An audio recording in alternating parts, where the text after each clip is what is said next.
अशोक से प्यार नहीं करती थी, मैं सिर्फ उसके साथ टाइम पास कर रही थी। लेकिन जब मुझे पता चला कि उसने निर्मला राजपूत से शादी कर ली है तो मेरे अंदर का लालच बाहर निकलने लगा। फिर मैं इसके साथ अपनी नजदीकियां बढ़ने लगी और इससे ये लगता है कि वह दोनों बच्चे इसके हैं, लेकिन वह दोनों बच्चे मेरे असली पति के थे जिससे मैं आज भी टच में हूँ। और हम दोनों नहीं अशोक को फंसाया था प्रॉपर्टी के लिए, लेकिन निर्मला तो कुछ छोड़कर नहीं गई। लेकिन निर्मला के मरने के बाद इसके बाप ने इसको अपने हिस्से की सारी प्रॉपर्टी दे दी, इसलिए मैं इसको छोड़कर नहीं गई। लेकिन मैं आज भी उसके साथ। तभी अक्षय जोर जोर से हंसने लगता है। आल अक्षय, अशोक मेहरा, तूने मेरी माँ को धोखा दिया इस औरत के लिए, इस औरत ने तुझे धोखा दिया किसी और के लिए। क्या बात है, मतलब तेरे साथ तो खुद धोखा हुआ है। सच में आज मेरे दिल को बहुत सुकून मिला तुम दोनों की सच्चाई जानकर। अब मैं तुम दोनों जिंदगी मौत से पत्थर बना दूंगा। तुम रोज की मूवमेंट करता था, तुम दोनों के मरने से एक दूसरे के साथ टाइम बता देते हुए मेरी माँ को अपने सामने बिठाकर। अब तुम देखो, मैं तुम दोनों के साथ इससे भी बड़ा करूंगा।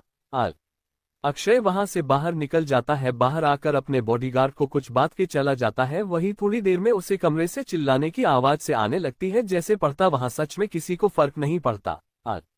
अक्षय उसे हल मैंशन से निकलकर राजपूत मैंशन चला जाता है। जब वह राजपूत मैंशन पहुंचता है तो देखा है अनिका सोफे पर बैठी अक्षय की आने का इंतजार कर रही थी। जब अक्षय हॉल में आता है तो अनिका उसके सामने जाकर हाथ बांधकर खड़ी हो जाती और कहती है, कहाँ गए थे? अक्षय, मैं कहाँ जाऊंगा, ऑफिस गया था, एक जरूरी काम था। आप ऑफिस में नहीं थे क्योंकि मैं आपके ऑफिस गई थी। यह मत कहना आप आश्रम गए थे क्योंकि मैं आश्रम भी गई थी, आप वहां नहीं थे। मुझे वहां सिर्फ अर्शी मिली सबके साथ खेलती हुई। तो अब आप बताने का कष्ट करेंगे कि आप कहाँ गए थे? अक्षय इधर उधर देखने लग जाता है। अनिका अक्षय का हाथ पकड़कर कहती है, आप मुझे सच भी बता सकते हैं ना, इस तरह झूठ बोलने की जरूरत नहीं है। अक्षय, मैं कोई झूठ नहीं बोल रहा हूँ अनिका, मैं किसी जरूरी काम से गया था। वह क्या काम था मैं तुम्हें बता नहीं सकता क्योंकि वह सब तुम्हारे लिए ठीक नहीं है। अनिका एक नजर अक्षय को देखते हैं और कहती है, ठीक है, नहीं बताना चाहते मत बताइए, जब मन हो तब बताना। अनिका अक्षय की तरफ देखकर कहती है, मैं बिजनेस मीटिंग के लिए आउट ऑफ कंट्री जा रही हूँ, मुझे आने में कम से कम एक हफ्ता लगेगा। तो क्या आप अर्शी का ख्याल रख सकते हो या मैं अर्शी को अपने साथ लेकर जाऊँ? अक्षय एक नजर अनिका को देखा है और कहता है, नाराज हो अनिका? मैं नाराज नहीं हूँ, मुझे बहुत इंपॉर्टेंट काम से आउट ऑफ कंट्री जाना है, इसीलिए मैं आपका वेट कर रही थी। मैं आपके ऑफिस भी गई, आश्रम भी गई, लेकिन आप नहीं थे। साइट पर गया था जिसके बारे में अभी मैं किसी को नहीं बताया है क्योंकि मेरे दुश्मन बहुत है, कब कौन क्या कर जाएगा नहीं सकते। अनिका, मैं अर्शी को अपने साथ ले जाऊं? अक्षय, नहीं, अर्शी को मेरे पास छोड़ दो, मैं उसे अपने साथ ऑफिस ले जाया करूंगा, मुझे कोई प्रॉब्लम नहीं होगी। लेकिन तुम जानती हो ना, वह ट्रैवल नहीं कर पाती है, अभी वह छोटी है बहुत। अनिका, ठीक है, नहीं ले जाती मैं उसको, आप ऐसा करो, उसकी देखभाल के लिए किसी को रख लो, सिर्फ एक हफ्ते के लिए। अक्षय अनिका को खुद के करीब करके कहता है, नहीं अनिका, मैं उसे खुद किसी सहारे की जरूरत नहीं है। जब मैं मीटिंग में जाता हूं तो तुम उसे संभाल लेती हो ना, ऐसी तुम्हारी मीटिंग में जाने पर मैं उसे संभाल लूंगा, कोई प्रॉब्लम नहीं है। अनिका ओके कहकर अक्षय के करीब आती है और उसकी गाल पर एक किस करके कहती है, मैं चलती हूँ, जल्दी आने की कोशिश करूंगी, आप फिक्र मत करना, ठीक है? अक्षय, ठीक है, मैं तुम्हें एयरपोर्ट छोड़ने चलता हूं। नहीं, इसकी कोई जरूरत नहीं है, मेरा असिस्टेंट आ रहा है साथ में, आप यहाँ पर रहो, अर्शी का ख्याल रखो। एयरपोर्ट के लिए निकल जाती है। अनिका को देख रहा था पता नहीं क्यों, लेकिन आज उसका मन बहुत ही बेचैन था। ऐसा लग रहा था जैसे कोई अपना जिससे दूर जा रहा है। वह नहीं चाहता था लेकिन उसे छोड़कर जाए, लेकिन अनिका को रोक भी नहीं सकता था क्योंकि बिजनेस वूमेन बना अनिका का सपना था, वह उसके सपने के बीच में नहीं आना चाहता था। अनिका को गए हुए एक हफ्ते के बजाय 2 हफ्ते हो चुके थे, लेकिन अनिका अभी तक वापस नहीं आई थी और नहीं अनिका की कोई खबर थी। 2 हफ्ते में एक बार भी अक्षय और अर्शी की बात अनिका से नहीं हुई थी क्योंकि अनिका का फोन स्विच ऑफ ही आ रहा था। अक्षय ने अनिका को ढूंढने की बहुत कोशिश कर रहा था, लेकिन ऐसा लग रहा था जैसे अनिका का बाजूद इस दुनिया से गायब हो गया हो। अक्षय को कोई खबर नहीं मिल रही थी। अक्षय परेशान हो चुका था। अब उसने फैसला कर लिया था कि वह भी जाएगा जहाँ का मीटिंग कब बोलकर गई थी। क्या हुआ उसके साथ, कहीं वह किसी मुसीबत में तो नहीं या उसके साथ कुछ गलत हुआ हो? यही सब सोते हुए अक्षय अपने ऑफिस में चारों तरफ घूम रहा था क्योंकि उसे अब अनिका की चिंता हो रही थी। राजपूत मेंशन जाकर अर्शी को अपने साथ लेकर एयरपोर्ट के लिए निकल जाता है। अक्षय ने पता कर लिया था क्या अनिका कहाँ गई थी, इसलिए वह भी वहां के लिए निकल जाता है। जब अक्षय इंग्लैंड पहुंचता है तो उसकी बॉडीगार्ड उसके लिए पहले से ही तैयार थे। अक्षय एयरपोर्ट से निकलकर अपनी कार में बैठकर सीधा होटल के लिए चला जाता है। होटल पहुंचकर वह अनिका के लास्ट लोकेशन पता करने के लिए बोलता है। अनिका का लास्ट लोकेशन राजपूत मेंशन ही दिख रहा था। उसके बाद अनिका का फोन स्विच ऑफ ही था। अक्षय ने अनिका के आसपास रहने वाले सब लोगों की डिटेल्स निकलवाई थी। सब लोग क्लियर थे सिर्फ अनिका का असिस्टेंट को छोड़कर, क्योंकि अनिका का पुराना असिस्टेंट अचानक से ही कहीं गायब हो गया। उसके बाद नया असिस्टेंट आया और उसकी कोई भी डिटेल ऐसा लग रहा था जैसे उसकी डिटेल्स को बहुत अच्छे से हाइड किया गया था। अक्षय परेशान हो चुका था, उसे कुछ समझ नहीं आ रहा था। तभी अक्षय अपने एक जो सीबीआई में था उसे कांटेक्ट करता है और सब कुछ बताता है। अब सीबीआई की टीम भी इंग्लैंड पहुंच चुकी थी। 20 दिन हो गए थे अनिका को गायब हुए। सीबीआई की टीम में अनिका के असिस्टेंट के बारे में पता लगाया तो वह एक आतंकवादी संगठन का मेंबर था। वह अनिका के पास क्यों आया, वह अनिका को लेकर कहां गया, ऐसे ही सारे सवाल अक्षय के जहां में आ रहे थे। अक्षय ने अपने दोस्त की तरह देखकर कहा, कहीं ऐसा तो नहीं कि वह अनिका को इंग्लैंड लाने की जगह पाकिस्तान लेकर गया हो। ऐसा हो सकता है कि उसकी कुछ डिमांड हो जो वह पूरी करवाना चाहता है, जिसके बारे में हम में से किसी को जानकारी नहीं है। अक्षय ने भारत सरकार से भी बात की। सब अनिका को ढूंढने की पूरी कोशिश कर रहे थे, लेकिन अनिका तो ऐसे गायब हुई थी जैसे उसका कोई वजूद इस दुनिया में मौजूद नहीं था। वहीं अक्षय भी परेशान हो रहा था, उसका दिल दर्द की वजह से बैठ जा रहा था। उसे अब पछतावा हो रहा था कि क्यों उसने अनिका को अकेले जाने दिया, क्यों वह उसके साथ नहीं गया। यही सब बातें अक्षय के दिमाग में चल रही थी, लेकिन अब बहुत देर हो चुकी थी। अक्षय हर मुमकिन कोशिश कर रहा था अनिका को ढूंढने की, लेकिन अनिका का कुछ पता नहीं चल रहा था। अचानक से अक्षय के दिमाग में समय का ख्याल आता है कि उसे समय ने अनिका का किडनैप नहीं किया। अक्षय तुरंत इंग्लैंड से इंडिया के लिए निकल जाता है। 14 घंटे की फ्लाइट के बाद अक्षय मुंबई पहुंचता है और मुंबई से सीधी फ्लाइट राजस्थान के लिए लेता है। जब अक्षय राजस्थान पहुंचता है तो गुस्से में पगलाया हुआ था वह क्रांति वहां से राणा महल की तरफ चला जाता है। जब अक्षय राणा महल पहुंचता है तो देखा है सब लोग डिनर करने की तैयारी कर रहे थे। अक्षय वह सबके सामने जाकर खड़ा हो जाता है और सूर्यांश की तरफ देखकर कहता है, मिस्टर राणा बताए मुझे अनिका कहां पर है। सूर्यांश है रानी से अक्षय की तरफ देखा है तो अच्छा कहता, देखिए कि कंफ्यूजन लोग मुझे मत दीजिए, आप मुझे सच सच बताए मेरी बीवी कहां पर है, क्योंकि आपका भाई को बहुत कोशिश की थी उससे मुझसे दूर करने की, जब नहीं कर पाया तो उसे किडनैप कर लिया। समय ने ऐसा कुछ नहीं किया है। देखिए मिस्टर राणा, मेरा दिमाग ऑलरेडी बहुत खराब है और आप मेरे गुस्से को बहुत अच्छे से जानते हैं, इसीलिए मैं आज आखिरी बार आपसे कह रहा हूं, मुझे बता दीजिए अनिका कहां है, समय उसे कहां लेकर गया है, क्योंकि पूरी दुनिया में अगर अनिका के गायब होने से किसी को फायदा है तो वह सिर्फ और सिर्फ समय है। अगर आपको नहीं पता, अगर मुझे पता चल गया और इन सब में समय का हाथ निकला, इस क्वाय में उसे चांद से मार दूंगा, क्योंकि मैं सब कुछ बर्दाश्त कर सकता हूँ, लेकिन कोई मेरी घर की इज्जत पर, मेरी बीवी पर हाथ डाले, यह मैं बर्दाश्त नहीं कर सकता। केतकी राणा जी बीवी के ऊपर तुम इतना उछल रहे हो ना मिस्टर राजपूत, वह बीवी समय की भी रह चुकी है। आज जो वह तुम्हारे साथ कर रही है ना समय उसके साथ कर चुका है, सब कुछ हो चुका है उन दोनों के बीच में, तो अब तुम्हें किस चीज का डर है। अक्षय चीखते हुए कहता है, अपनी जबान को लगाम दीजिए मैसेज राणा, क्योंकि उसे वक्त समय और अनिका के बीच जो भी था वह उनका पर्सनल मैटर था, उसे वक्त में अनिका की जिंदगी में नहीं था। आज अनिका मेरी बीवी है, मेरे बच्चे की माँ है और मैं ऐसा कोई भी बेहुदा इल्जाम अपनी बीवी पर बर्दाश्त नहीं करूंगा। अरे वह दोनों पहले भी एक दूसरे के साथ रह चुके हैं, सब कुछ कर चुके हैं, और अब जब 25 दिन से दोनों गायब है तो तुम समझदार हो ना खुद ही। अक्षय सूर्यांश की तरफ देखकर कहता है, मिस्टर राणा अपने घर की औरतों को पहले तो तमीज तहजीब और बोलने के मैनर्स सिखाए कि दूसरी औरत के बारे में कैसे बात की जाती है, क्योंकि अगर मैं मैनर्स सिखाने पर आया ना तो आपको बर्दाश्त नहीं होगा। मैं सब कुछ बर्दाश्त कर सकता हूँ इस दुनिया में, लेकिन अपनी बीवी के खिलाफ एक शब्द नहीं सुन सकता, क्योंकि वह मेरी है, मेरी इज्जत है, मेरा गुरूर है, सब कुछ है। वह मरते मर जाएगी लेकिन समय को खुद को हाथ नहीं लगाने देगी। केतकी की अगर फिर भी समय और उनके बीच कुछ हो गया तो फिर तो तुम उससे तलाक दे ही दोगे ना, उसके बाद तो वह हमेशा के लिए समय की हो जाएगी। श्रीमती राणा, शायद आपके घर में ये सब कुछ होता होगा कि पहली बीवी के होते हुए अब दूसरी शादी कर सकते हैं या बीवी को धोखा देकर दूसरी औरत ला सकते हैं, लेकिन मेरे खानदान में यह नहीं होता। मेरे खानदान में शादी भी एक बार होती है, प्यार भी एक बार होता है, बच्चे भी एक ही बार होते हैं, और मेरा सब कुछ मेरी बीवी के साथ हो चुका है। तो आप अपनी जबान को लगाम दीजिए, और बाई चांस अगर उससे गलती हो भी जाती है तब भी मैं उससे माफ कर दूंगा, क्योंकि चाहे वह गलती करे, चाहे वह कौन करे, चाहे वह किसी का मर्डर करे, कुछ भी करे, लेकिन वह रहेगी हमेशा मैसेज अनिका अक्षय राजपूत ही। मेरी एक बात आप सब लोग कान खोलकर सुन लीजिए, अगर मेरी बीवी की किडनैपिंग में आपके बेटे का हाथ निकला तो आप भूल जाना कि समय नाम का आपका कोई बेटा भी था, क्योंकि मैं उससे चिंता नहीं छोड़ूंगा। और आप लोग मेरे गुस्से को बहुत अच्छे से जानते हैं, अगर आप लोग ना जानते हो तो पता कर लेना AR कौन है और कैसा है, क्योंकि अक्षय राजपूत तो बहुत ही जिंदा दिल इंसान है, गलतियों को माफ कर देता है, लेकिन AR गलतियों को माफ नहीं करता, ऑन द स्पॉट एक्शन लेता है। इसलिए सोच समझ कर करना जो करना है, क्योंकि समय को तुम्हें नहीं छोड़ूंगा। अगर 1% भी हाथ उसका इसमें निकला तो अक्षय वहां से गुस्से में निकल जाता है। अक्षय को समझ नहीं आ रहा था वह अनिका को कहाँ ढूंढे, क्या करे, कैसे करे, उसे कुछ भी समझ नहीं आ रहा था। उसे ऐसा लग रहा था चारों तरफ अंधेरा है और वह उसे अंधेरे में फंस चुका है। तभी अक्षय के दिमाग में अशोक मेहरा का नाम गूंजता है। वह तुरंत वहां से मुंबई के लिए निकल जाता है, क्योंकि अगर कहीं इंसान में अशोक मेहरा या उसके बेटे का हाथ हुआ, अब तक उसकी बीवी के साथ जाने क्या हो चुका होगा। उसका दिल दर्द से भर जाता है और जब वह मुंबई पहुंचकर अपने हेल मिशन जाता है तो देखा है अशोक मेहरा की मौत तो 2 हफ्ते पहले ही हो चुकी थी। वह टॉर्चर बर्दाश्त नहीं कर पाए और कामिनी मेहरा ने खुद को खत्म कर लिया था, क्योंकि वह ये टॉर्चर बर्दाश्त नहीं करना चाहती थी। अब बचा सिर्फ एक अशोक मेहरा और कामिनी मेहरा का बेटा सचिन मेहरा। क्या इन सब में उसका हाथ हो सकता है?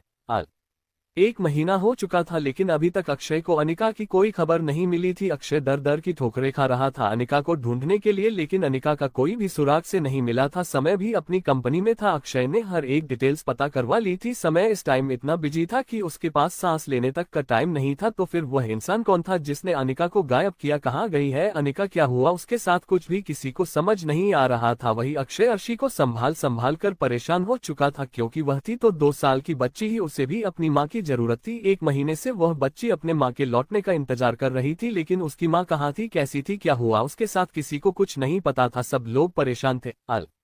सूर्यांश राणा ने भी अपने आदमी अनिका को ढूंढने के लिए लगा रखे थे, लेकिन किसी को पता नहीं चल रहा था कि अनिका कहाँ है। कहाँ गई है अनिका? किसने किया अनिका का किडनैप? क्या निकाल जिंदा भी है जानने के लिए?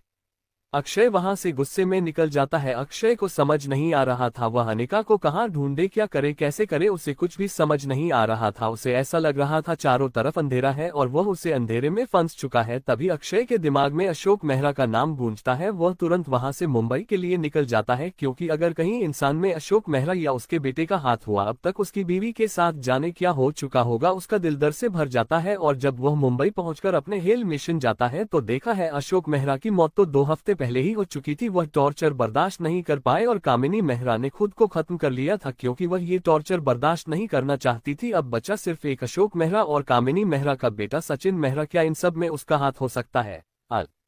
1 महीना हो चुका था लेकिन अभी तक अक्षय को अनिका की कोई खबर नहीं मिली थी। अक्षय दर दर की ठोकरें खा रहा था अनिका को ढूंढने के लिए, लेकिन अनिका का कोई भी सुराग से नहीं मिला था। समय भी अपनी कंपनी में था। अक्षय ने हर एक डिटेल्स पता करवा ली थी। समय इस टाइम इतना बिजी था कि उसके पास सांस लेने तक का टाइम नहीं था। तो फिर वह इंसान कौन था जिसने अनिका को गायब किया? कहाँ गई है अनिका? क्या हुआ उसके साथ? कुछ भी किसी को समझ नहीं आ रहा था। वही अक्षय अर्शी को संभाल कर परेशान हो चुका था, क्योंकि वह थी तो 2 साल की बच्ची ही, उसे भी अपनी माँ की जरूरत थी। 1 महीने से वह बच्ची अपने माँ के लौटने का इंतजार कर रही थी, लेकिन उसकी माँ कहाँ थी, कैसी थी, क्या हुआ उसके साथ? किसी को कुछ नहीं पता था। सब लोग परेशान थे।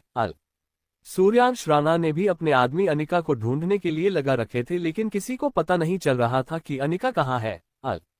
वही एक अंधेरे कमरे में एक लड़की को बंद कर रखा गया था। उसे कमरे में हर तरह की सुविधा मौजूद थी, लेकिन फिर भी उसे लड़की को बेड से बंद कर रखा था। उसके दोनों हाथ ऊपर की तरफ बंद हुए थे, दोनों पैर नीचे की तरफ। उससे लड़की की हालत ठीक थी, लेकिन उसके चेहरे की मायूसी और उसकी आंखों का खालीपन उसके दर्द को बयां कर रहा था। तभी कमरे को गेट को खोलकर एक आदमी अंदर आता है।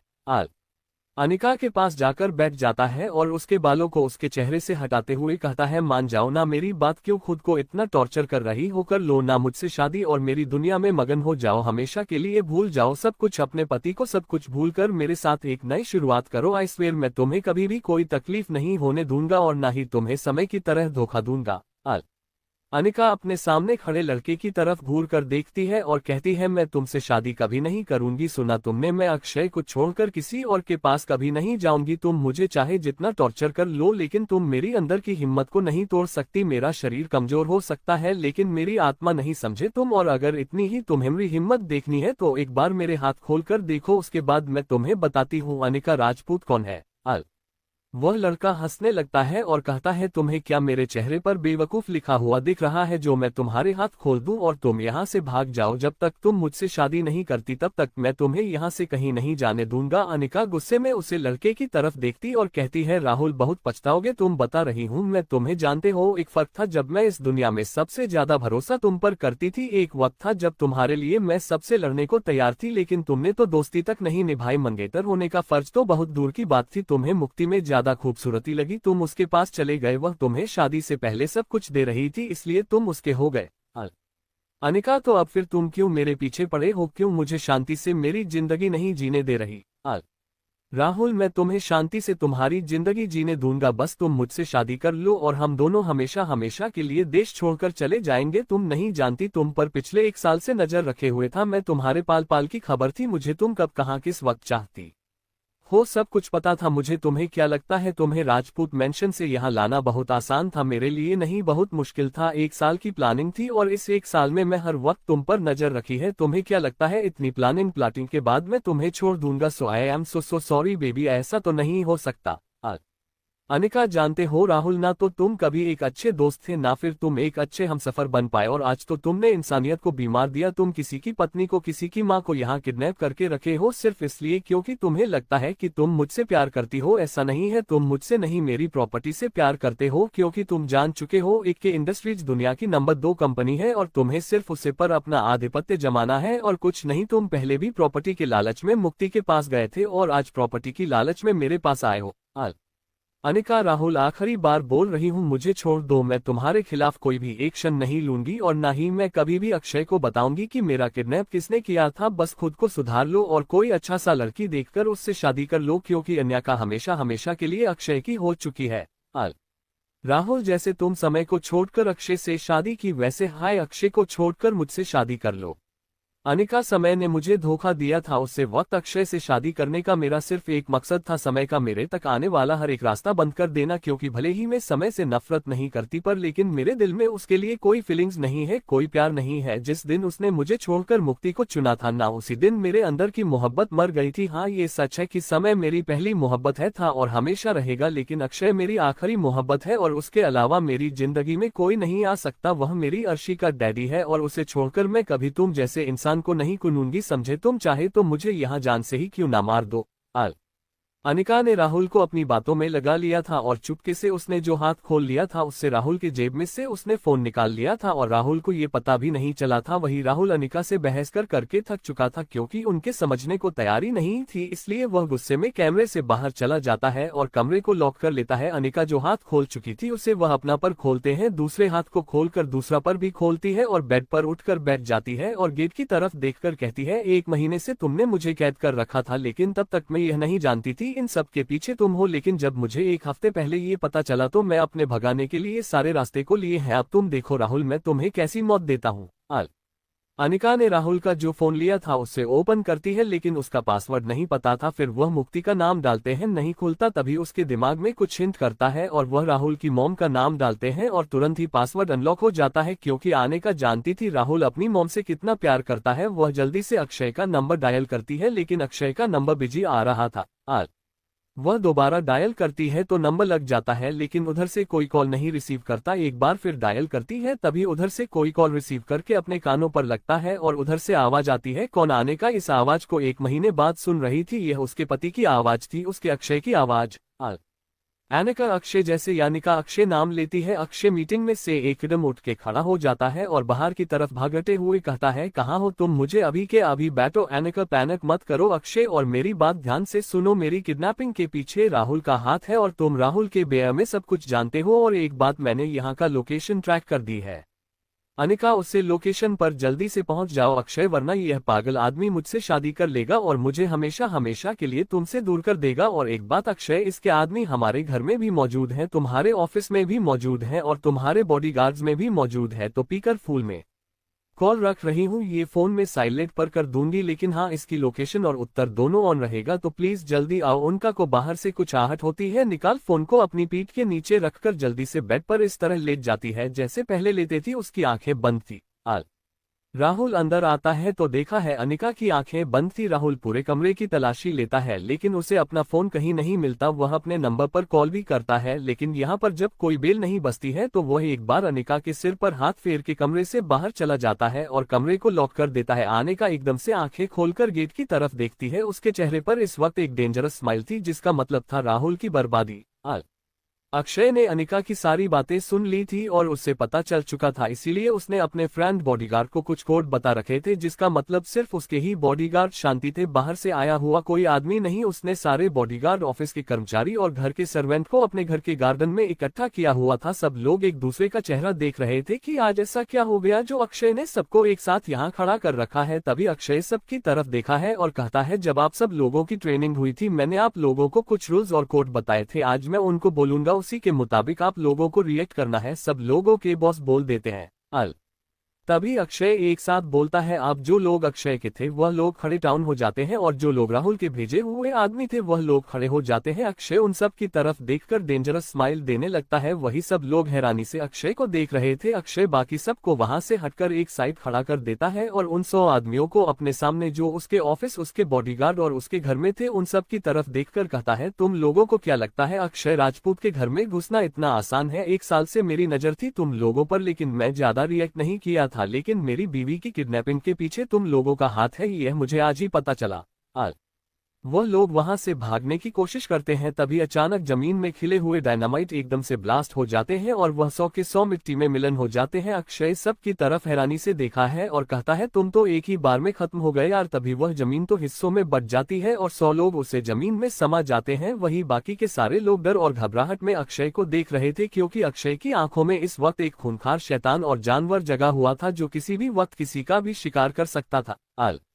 अक्षय सब की तरफ देखा है और कहता है, पूरी फोर्स तैयार करो, हमें एक लोकेशन पर जाना है। और सब लोग वहां से उससे लोकेशन के लिए निकल जाते हैं और उनके पीछे पीछे भी सूर्यांश और समय भी थे आज, क्योंकि सूर्यांश ने समय को अनिका की किडनैपिंग के बारे में बता दिया था। वह अक्षर से मिलने आ रहा था, तब वह अक्षय को बाहर जाते हुए देखा है और वह दोनों भी अक्षय के साथ पीछे चले जाते हैं। वही समय और सूर्यांश की बाकी के भाई और राघव भी उन लोगों के साथ ही था। जैसे जैसे अक्षय सबको मारते हुए आगे बढ़ रहा था, वैसे वैसे सूर्यांश और समय की आंखों में इंप्रेसिव एक्सप्रेशन थी, क्योंकि उन्हें नहीं लगता था कि उनसे भी ज्यादा खतरनाक इस दुनिया में कोई हो सकता है। लेकिन आज अक्षय का ये रूप देखकर वह दोनों जान गए थे कि अक्षय जितना सीधा लगता है उतना सीधा है नहीं।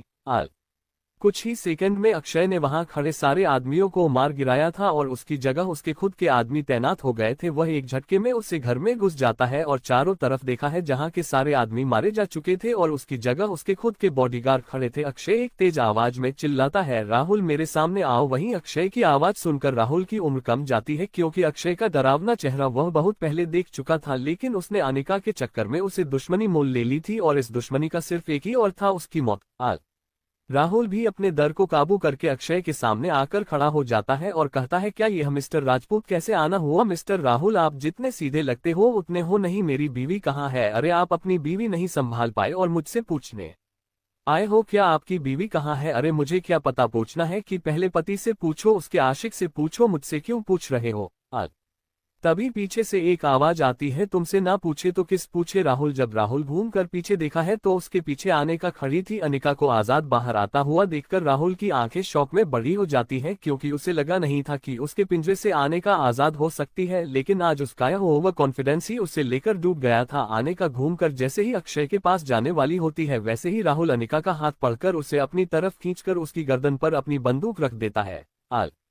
जैसे ही अक्षय अनिका की गर्दन पर गन को देखा है, वह एक डरावने और एक के साथ राहुल की तरफ देखा है और कहता है, छोड़ दो मेरी अनिका को। राहुल नहीं छोड़ूंगा, छोड़ने के लिए थोड़ी 1 साल से प्लाटिंग कर रहा था और आज तुम्हारी शादी होने वाली थी। अच्छा है तुम्हारी आंखों के सामने होगी तो तुम्हारे अंदर जो उम्मीद है ना वह भी खत्म हो जाएगी। राहुल की बात सुनकर अक्षय अपनी गर्दन को इधर उधर घूमता है और अपनी गर्दन पर हाथ फेरने लगता है। वही अनिका अक्षय का ऐसा रिएक्शन देखकर उसे वह माफिया किंग याद आ जाता है जो एक बार उसे रास्ते में मिला था जब कुछ लोग उसके साथ जबरदस्ती करने की कोशिश कर रहे थे। ये देखकर वह हैरानी से अक्षय की तरफ देखती है।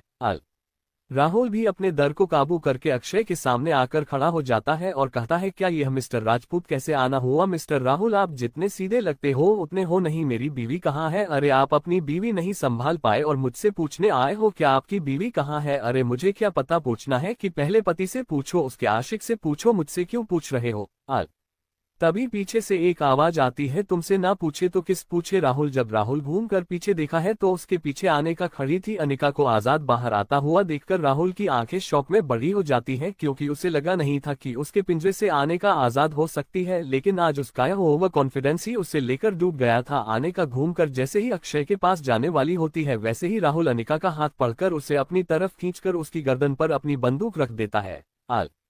जैसे ही अक्षय अनिका की गर्दन पर गन को देखा है, वह एक डरावने और एक के साथ राहुल की तरफ देखा है और कहता है, छोड़ दो मेरी अनिका को। राहुल, नहीं छोड़ूंगा। छोड़ने के लिए थोड़ी 1 साल से प्लाटिंग कर रहा था और आज तुम्हारी शादी होने वाली थी। अच्छा है तुम्हारी आंखों के सामने होगी तो तुम्हारे अंदर जो उम्मीद है ना, वह भी खत्म हो जाएगी। राहुल की बात सुनकर अक्षय अपनी गर्दन को इधर उधर घूमता है और अपनी गर्दन पर हाथ फेरने लगता है। वही अनिका अक्षय का ऐसा रिएक्शन देखकर उसे वह माफिया किंग याद आ जाता है जो एक बार उसे रास्ते में मिला था जब कुछ लोग उसके साथ जबरदस्ती करने की कोशिश कर रहे थे। ये देखकर वह हैरानी से अक्षय की तरफ देखती है।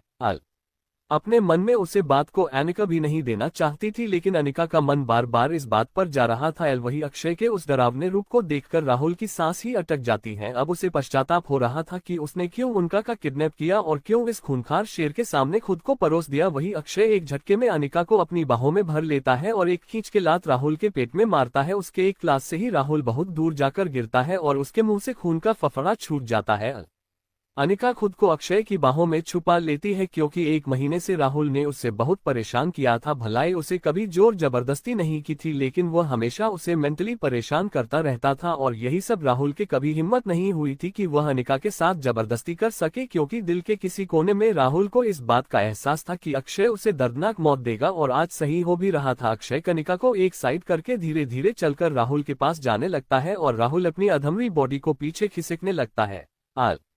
अक्षय अपनी गर्दन को टेढ़ा मेढ़ा करके राहुल की तरफ देखा है और कहता है, जब तुम मुझे और मेरे चेहरे को बहुत अच्छे से जानता था तो तुझे लग नहीं कि तू किसकी बीवी के ऊपर गंदी नजर डाल रहा है। मैं उन आदमी से नहीं हूँ जिसका एक औरत से मन भर जाए तो वह दूसरी के पास चले जाते हैं। मैं उन आदमियों में से हूं जो अगर मेरी बीवी की तरफ नजर भी उठाकर देखेगा तो मैं उनकी नजरें निकाल लूंगा। मैं आज तक अनिका के सामने अपने चेहरे को नहीं लाना चाहता था, क्योंकि मैं उसके सामने उसका वही प्यारा सा अक्षय बन के रहना चाहता था, लेकिन तेरी हरकत में मुझे इनके सामने अपना खूंखार रूप दिखाना पड़ेगा। अक्षय अनिका के पास आता है और कहता है, मैं जानता हूँ मुझे तुमसे ये सब नहीं छुपाना चाहिए था, लेकिन तुम जो सजा दोगी मुझे मंजूर होगी।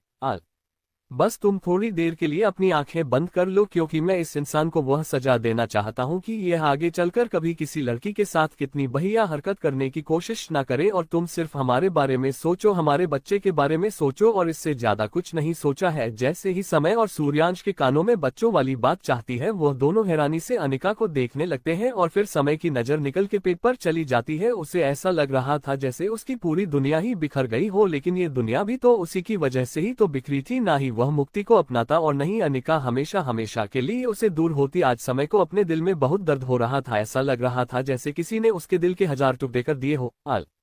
समय की आंखों की नमी सूर्यांश से छिपी नहीं थी, क्योंकि वह अपने भाई की हालत को बहुत अच्छे से जानता था, लेकिन वह भी कुछ नहीं कर सकता था, क्योंकि उसने भी समय को उसे वक्त समझने की बहुत कोशिश की थी, लेकिन समय उसे वक्त कुछ भी समझने की हालत में ही नहीं था। और आज उसने अपना सब कुछ खो दिया, अपना प्यार, अपनी पत्नी में सब कुछ। और अब तो अनिका की लौटकर आने के सारे रास्ते भी बंद हो चुके हैं, क्योंकि उनका आज किसी की पत्नी है और उसके होने वाले बच्चों की माँ भी। यही सब सोते हुए सूर्यांश भी समय की हालत को समझ सकता था। समय धीरे धीरे अपने पैरों को पीछे लेने लगता है और वह उससे घर से बाहर निकल जाता है। उसके पीछे सूर्यांश भी चला जाता है, लेकिन अनिका अभी भी एक तक अक्षय को देख रही थी, क्योंकि आज अक्षय में वह एक खूंखार और शैतान इंसान को देख रही थी। ऐसा लग रहा था जैसे उसकी पूरी दुनिया ही उसके सामने इस रूप में खड़ी थी।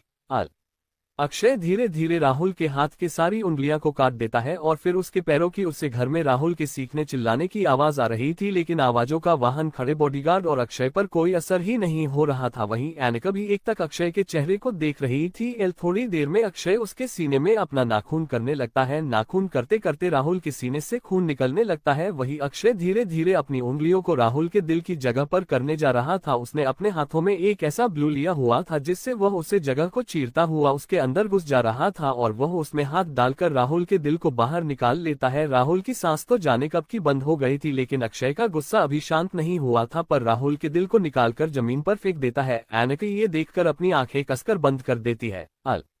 अक्षय का ऐसा खूंखार रूप देखकर एक बार को तो अनिका भी सहन गई थी, लेकिन वह अभी कुछ नहीं कर सकती है क्योंकि इस वक्त अक्षय का जो गुस्सा था उसे शांत करना बहुत जरूरी था। तभी अनिका पीछे से अक्षय को अपनी बाहों में भर लेती है और कहती है, शांत हो जाओ अक्षय, घर पर अर्शी हमारा इंतजार कर रही है, हमें हमारी बेटी के पास जाना है। अक्षय अर्शी का नाम सुनते ही अक्षय का सारा गुस्सा एक पल में शांत हो गया और वह अनिका का हाथ पकड़ उसे घर से बाहर निकल गया। उसने अपनी 2 उंगली के इशारे से अपने बॉडीगार्ड्स को कुछ कहा और थोड़ी देर में राहुल का वह घर धमाकों की आवाज से उठकर जमीन में रह गया। समय और सूर्यास्त वहां से जा चुके थे क्योंकि समय बर्दाश्त नहीं कर पा रहा था कि अनिका अक्षय के बच्चे की मां बनने वाली है। एलुसे हालत में भी अक्षय ने अपना संयम नहीं खाया था और नहीं उसने अर्शी का नाम लिया था, उसने सिर्फ बच्चा कहा था। जिस समय और सूर्यांश को ही गलतफहमी हो गई कि अनिका मां बनने वाली है, लेकिन वह तो अपनी बेटी के बारे में बात कर रहा था जो इस वक्त घर पर उनका इंतजार कर रही है। अक्षय अपनी गाड़ी का डोर खुलकर अनिका को आगे किसी पर बिठाकर खुद भी बैठ जाता है और गाड़ी को वहां से तेज रफ्तार से लेकर निकल जाता है। उसके पीछे पीछे उसकी बॉडीगार्ड्स की गाड़ियां भी चलने लगते हैं। 3 घंटे में वह दोनों वापस राजपूत मेंशन पहुंच चुके थे। अक्षय अपने कमरे में चला जाता है। अनिका अर्शी को अपने सीने से लगा लेती है और उसे बहुत प्यार करने लगती है। वहीं अर्शी अपने तोतली आवाज में अनिका से शिकायत कर रही थी कि वह क्यों उसे छोड़कर चली गई। उनका उसके पहले पूरे चेहरे को सुनकर उसे अपने सीने में जकड़ लेती है और कहती है, माफ कर दे बच्चे, अब मन कहीं नहीं जाएगी तुम्हें छोड़कर।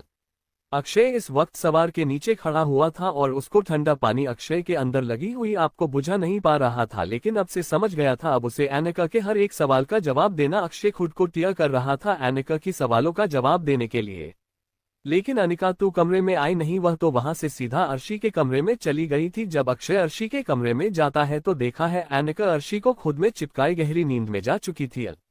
अक्षय समझ गया था अनिका उससे नाराज है, लेकिन अब वह कुछ नहीं कर सकता था। अगली सुबह अक्षर जैसे ही अर्शी के रूम में आता है, अर्शी के रूप में कोई भी नहीं था। अक्षय नीचे जाता है तो नीचे हॉल में भी कोई नहीं था। तभी वह सर्वेंट को रोककर आने का और अर्शी के बारे में पूछता है तो वह सर्वेंट बताती है कि अनिका सुबह में ही अर्शी को लेकर ऑफिस चली गई।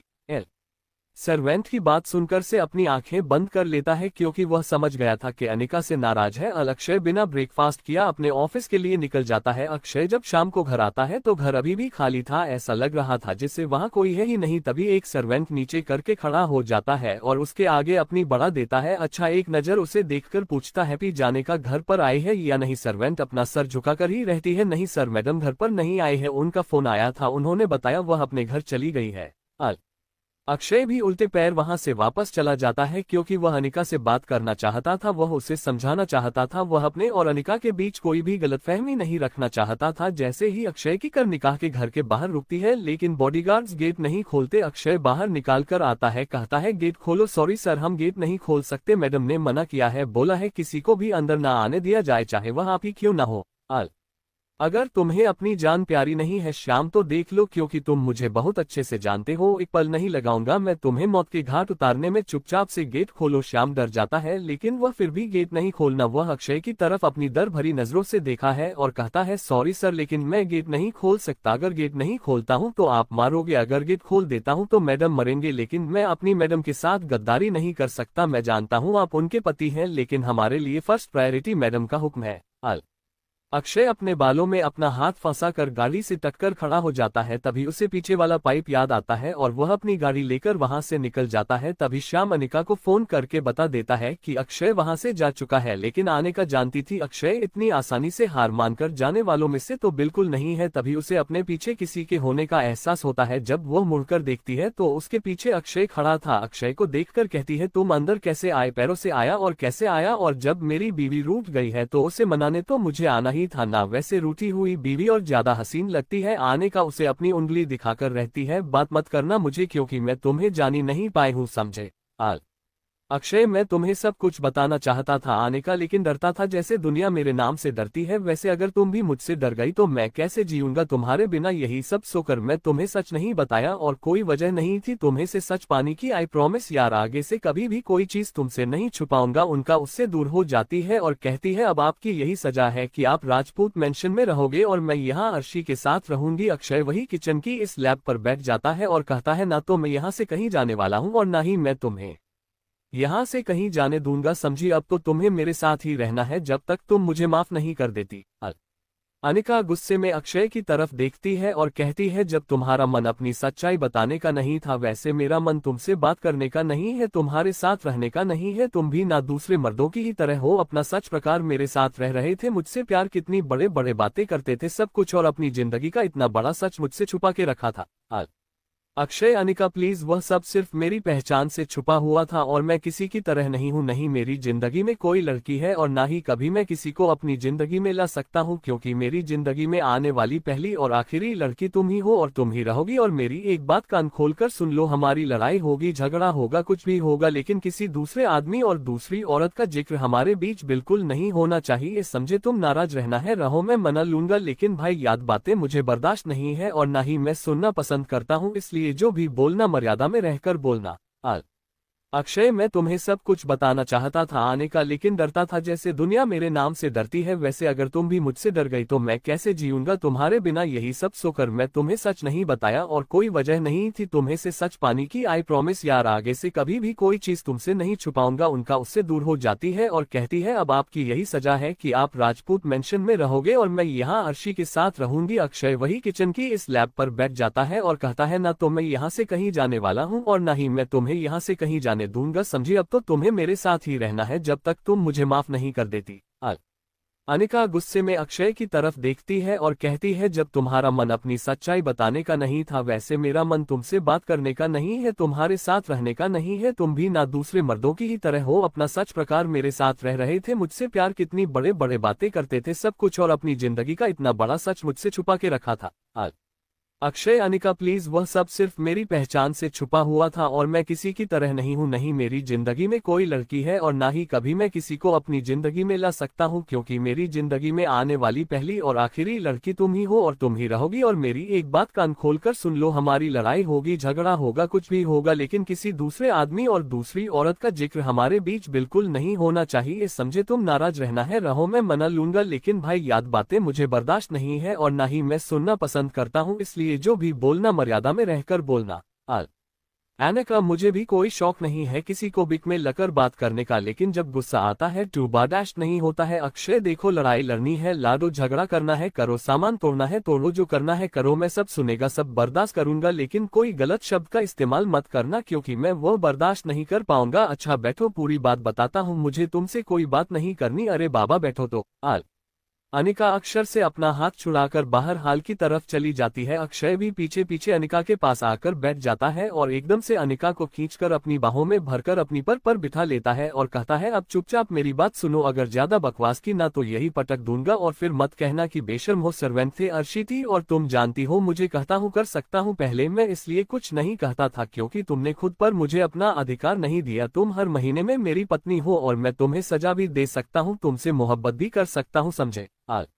अक्षय लड़का के चेहरे की तरफ देखा है और कहता है, मैं भी बहुत सीधा साधा सिंपल सा इंसान था जब मैं कॉलेज में पढ़ता था, लेकिन कहते हैं ना इस दुनिया में सीधे और सच्चे इंसान की कोई वैल्यू नहीं होती, ऐसे ही मेरी भी नहीं थी, लेकिन सिर्फ इंसान था जो उसे वक्त भी मेरे साथ था और आज भी मेरे साथ है। माँ, उसने हर कदम पर मेरा साथिया करने मुझे माँ बाप बंद कर पाल, लेकिन मेरी सच्चाई, मेरी ईमानदारी, मेरी भूलीपन कर लोगों ने बहुत फायदा उठाया। एक दिन मुझे रेप अटेम्प्ट के केस में फंसने की कोशिश की है और जिस लड़की ने ये किया है उसे लड़की को जानता तक नहीं था, बस उसे रात जब मैं जेल में रहा तब मुझे एहसास हुआ ये दुनिया इतनी भी खूबसूरत नहीं है जितनी मेरी माँ बताया करती थी। यहाँ पर कदम कदम पर लोगों के प्रताप बदल जाते हैं, जब खुद का सगा बाप अपना ना रह सका तो किसी दूसरे पर क्या ही भरोसा करे। फिर उसे रात मैंने बहुत सोचा, तब जाकर मुझे लगा, नहीं अक्षय, तुम इतने कमजोर तो नहीं हो सकती कि एक लड़की तुम्हारी पूरी जिंदगी बर्बाद करके रखते। फिर मैं अपनी देखना है और मुझे पैसा भारी कर दिया गया। उसके बाद मैं बाहर निकाला और मैंने उससे लड़की को बहुत डराया, तब जाकर मुझे पता चला ये सब कुछ आपके कहने पर, क्योंकि वह नहीं चाहता था कि मैं उनकी दुनिया में वापस लौट कर रहा हूँ, इसलिए उसने गुस्सा आ गया और आज मैं एक दे रहा हूँ। लेकिन सच बोलता हूँ, मैंने कभी किसी मासूम लड़की की सबके साथ समझौता नहीं होने दिया, लेकिन जो लड़की खुद अपनी इज्जत बेचती है उनके लिए मैंने कभी कुछ किया भी। एक दिन तुम मुझे मिला, उसे दिन उसे लड़के तुम्हारे साथ जबरदस्ती तुम्हें अपने साथ ले जाने की कोशिश कर रहे थे। उसे दिन तुम्हारी आंखों में, तुम्हारे चेहरे पर जो मासूमियत, उसने मेरा दिल चुरा लिया। मैंने तुम्हें बताया फिर तुम्हें मुझे एक ऐसी लड़की की जरूरत है जो बिल्कुल मेरी तरह।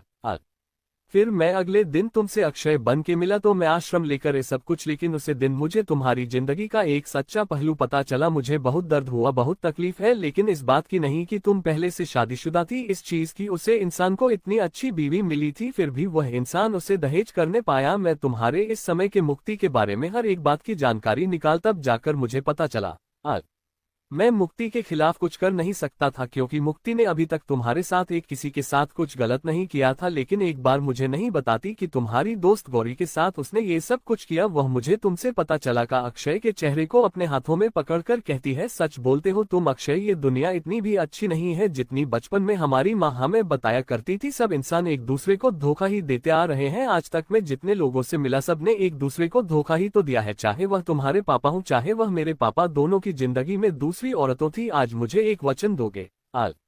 अक्षय तुम बच्चन की बात कर रही हो, तुम मेरी जान भी मांग लो, मुझे एक वचन चाहिए कि तुम कभी भी मेरे साथ धोखा नहीं करोगे, कभी भी मुझे चीट नहीं करोगे। अक्षय मैं एक बार धोखा खा चुकी हूँ, दोबारा धोखा खाने की हिम्मत नहीं है मेरे अंदर। अगर इस बात में टूटकर बिखरी ना, कसम से खुद को खत्म कर दूंगी मैं, क्योंकि मैं जानती हूँ अर्शी का ख्याल तो तुम राखी लोग। अक्षय अनिका को अपने सीने से लगा लेता है और उसके बालों को सहलाते हुए कहता है, अक्षय मर जाएगा लेकिन कभी अपनी अनिका को धोखा नहीं देगा। अनिका अक्षय की है और अक्षय अनिका का, हम दोनों 7 जन्म के लिए एक दूसरे के साथ बन चुके हैं और आप एक दूसरे से दूर तो कभी नहीं जाएंगे।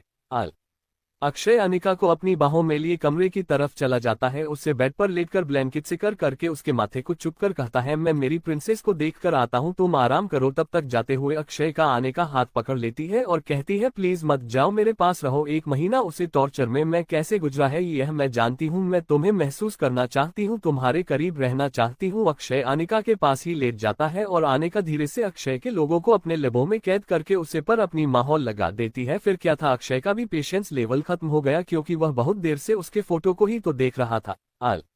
दोनों पागलों की तरह एक दूसरे की चीज को एक दूसरे के मुंह में खोलकर एक दूसरे को महसूस कर रहे थे। दोनों एक दूसरे के साथ इतना पागल हो चुके थे कि उन्हें एहसास ही नहीं हुआ कि दोनों के कपड़े कब एक दूसरे के शरीर से अलग होकर बेड की साइड में पड़े हुए थे और दोनों एक दूसरे के आगोश में समाये हुए थे। अक्षय अनिका को हर तरह से अपना बना चुका था, वहीं अन्य का भी अब हर तरह से अक्षय की बन चुकी थी। लेकिन कहते हैं ना, जिंदगी इतनी भी आसान नहीं होती जितनी हमें लगती है। एक बहुत बड़ा तूफान अनिका की जिंदगी में दस्तक देने को तैयार था, उसे तूफान से बहुत कुछ बिखरने भी वाला था और बहुत बहुत सुधारने भी वाला था। लेकिन हाँ, अक्षय और अनिका अलग नहीं होंगे ये तो तय था, क्योंकि अक्षय किसी भी कीमत पर अनिका को खुद से अलग नहीं होने देगा और न ही अनिका किसी भी कीमत पर अक्षय से अलग होगी।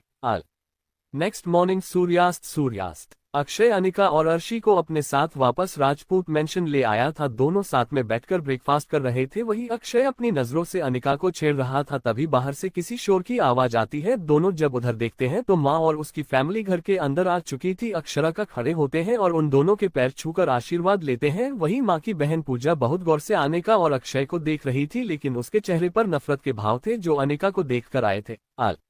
सब लोगों को बिठाकर अच्छे से चाय नाश्ता करवाती है। उसके बाद अक्षय अपने ऑफिस चला जाता है माँ के साथ और अनिका तीनों के साथ बैठकर बातें करने लगती है। तभी पूजा अनिका की तरफ देखकर कहती है, ऐसे मानना पड़ेगा, खूबसूरत तो तुम हो, तभी तो तुमने मेरे अक्षय को फंसा लिया। मेरा अक्षर सुनते ही उसने कहा कि कान खड़े हो जाते हैं। वह घूमकर पूजा की तरफ देखती है और कहती है, पहली बात तुम उसके दोस्त की बहनों, मतलब वह तुम्हें अपनी बहन मानता है, और दूसरी बार अक्षय मेरे पति को मेरी बेटी के पिता है, इसलिए फालतू की बकवास नहीं करना तो अच्छा होगा। मैं तुम्हें कुछ कह नहीं रही क्योंकि तुम आंटी अंकल की बेटी हो, वरना तुम अभी अनिका को अच्छे से जानती नहीं हो।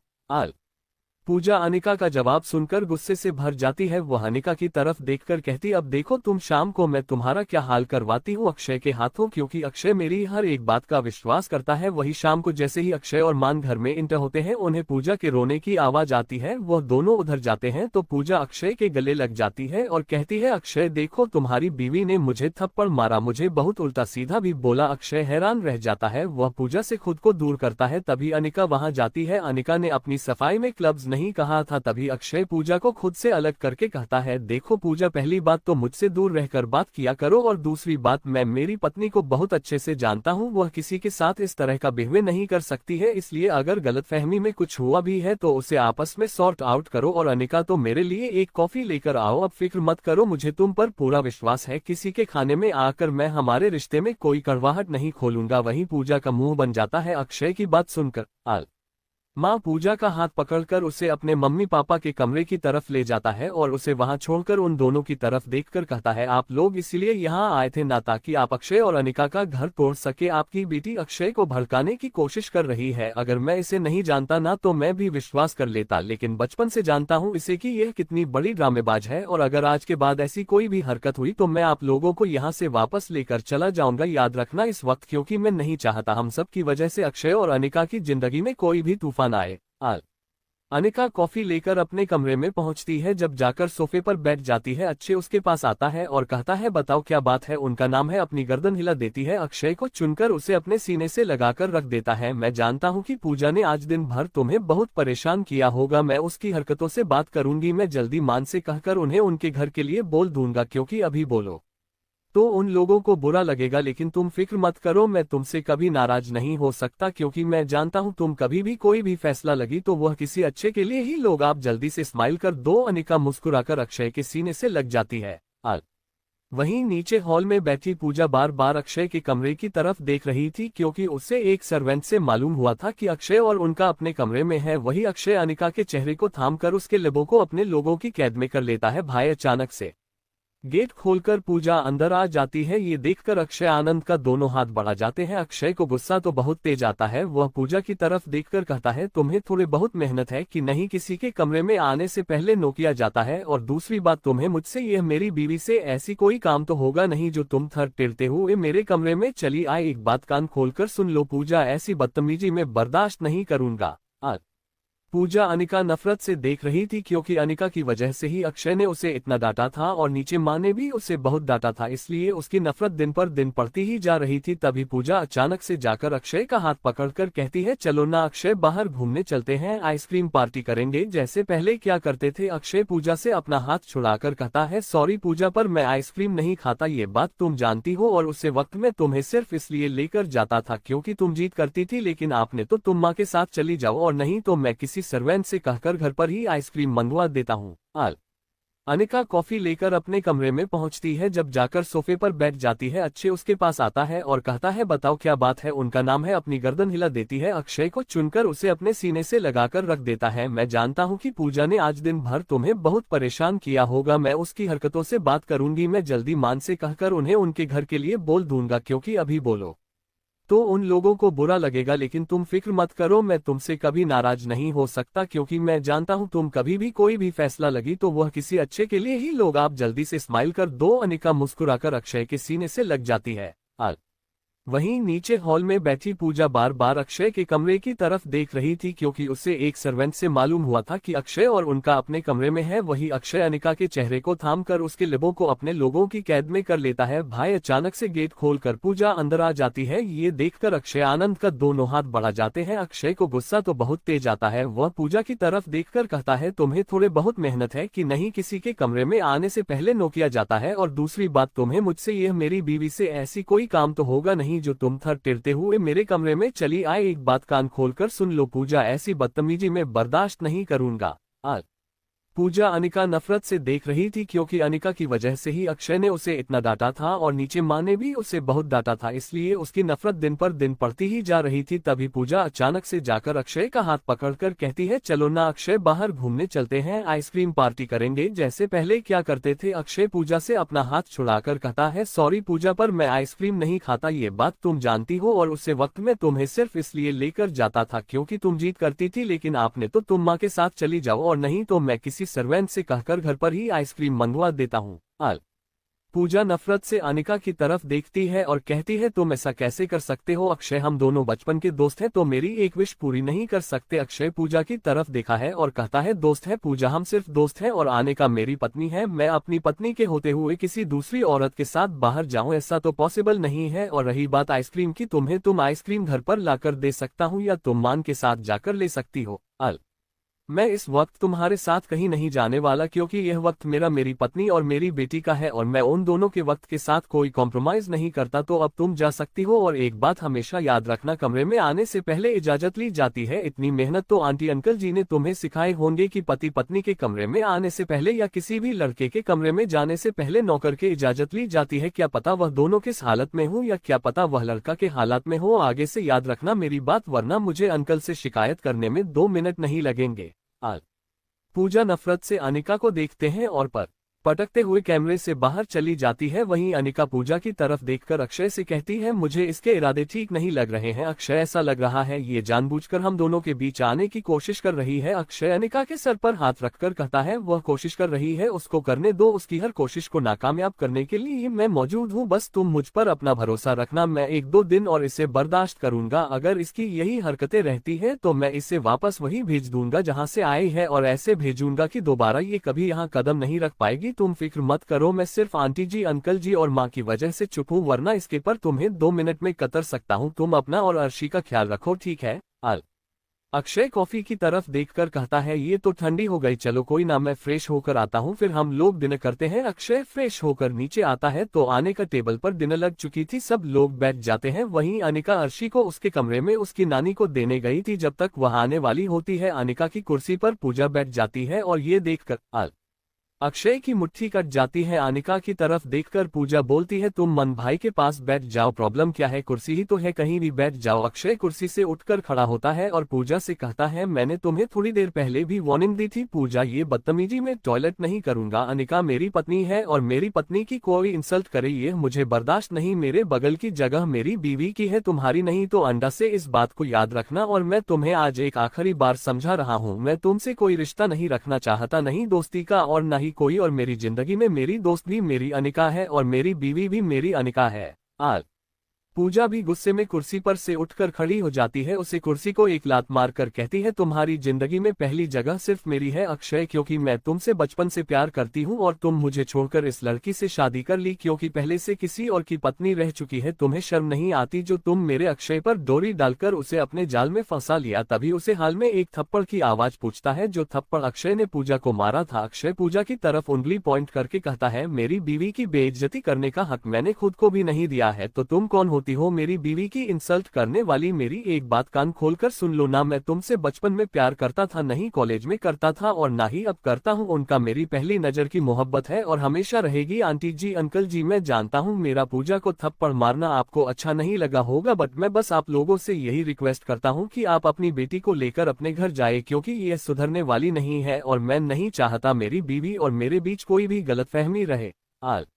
माँ पूजा का हाथ पकड़कर उसे बीचों बीच खड़ा करता है और कहता है, मैं तुमसे मना किया था ना कल रात की ऐसी वैसी कोई हरकत मत करना, लेकिन तुम्हें मेरी बात समझ क्यों नहीं आती है। पूजा माँ को धक्का मार के रहती है, नहीं समझ आती मुझे कोई बात, क्योंकि मैं अक्षय से प्यार करती हूँ, मैं उससे शादी करना चाहती हूँ, मैं उसकी बीवी बनना चाहती हूँ और ये लड़की हमारे बीच ही है। माँ पूजा का हाथ पकड़कर कहता है, लेकिन अक्षय तुमसे कोई रिश्ता नहीं रखना चाहता, ना वह कल तुमसे प्यार करता था ना वह आज तुमसे प्यार करता है। कल तक तुम्हारी बदतमीजी को इसलिए बर्दाश्त करता था क्योंकि उसकी जिंदगी में कोई नहीं था, लेकिन आज उसकी जिंदगी में उसकी बीवी है, उसकी बेटी है, इसलिए दूर रहो उससे। पूजा आप कैसे भाइयों, आप अपनी बहन की मदद करने के बजाय इस लड़की का साथ दे रहे हो। तभी उसे हाल में पूजा के पापा की आवाज सुनती है, पूजा अभी के अभी वापस चलो क्योंकि मैं नहीं चाहता कि हमारी वजह से अक्षय की जिंदगी में कोई तूफान आए। पूजा अनिका की तरफ उंगली पॉइंट करके कहती है, मैं अक्षय को अपना बना कर रहूंगी, चाहे उसके लिए मुझे साम दाम दंड भेद कुछ भी अपनाना पड़े, लेकिन अब अक्षय निरूपण कर रहेगा, याद रखना इस बात को। अनिका पूजा के सामने खड़ी होकर उसकी उंगली को नीचे करके कहती है, मैं तुमसे इसलिए कुछ नहीं बोल रही थी क्योंकि तुम मेरे घर पर मेहमान हो, लेकिन मेहमान हो तो मेहमान बन के रहो, मेरे पति पर नजर डालने की जरूरत नहीं है क्योंकि जितना सीधा तुम मुझे समझ रही हो ना उतनी सीधी तो मैं नहीं हूँ। ये बात मान और अक्षय दोनों जानते हैं, इसलिए फुर्सत में लेना तो मेरी हिस्ट्री जान लेना क्योंकि अनिका अक्षर के लिए बहुत अच्छी है और पूर्व के लिए बहुत बुरी, इसलिए आइंदा से अपनी लिमिट में रहना समझी।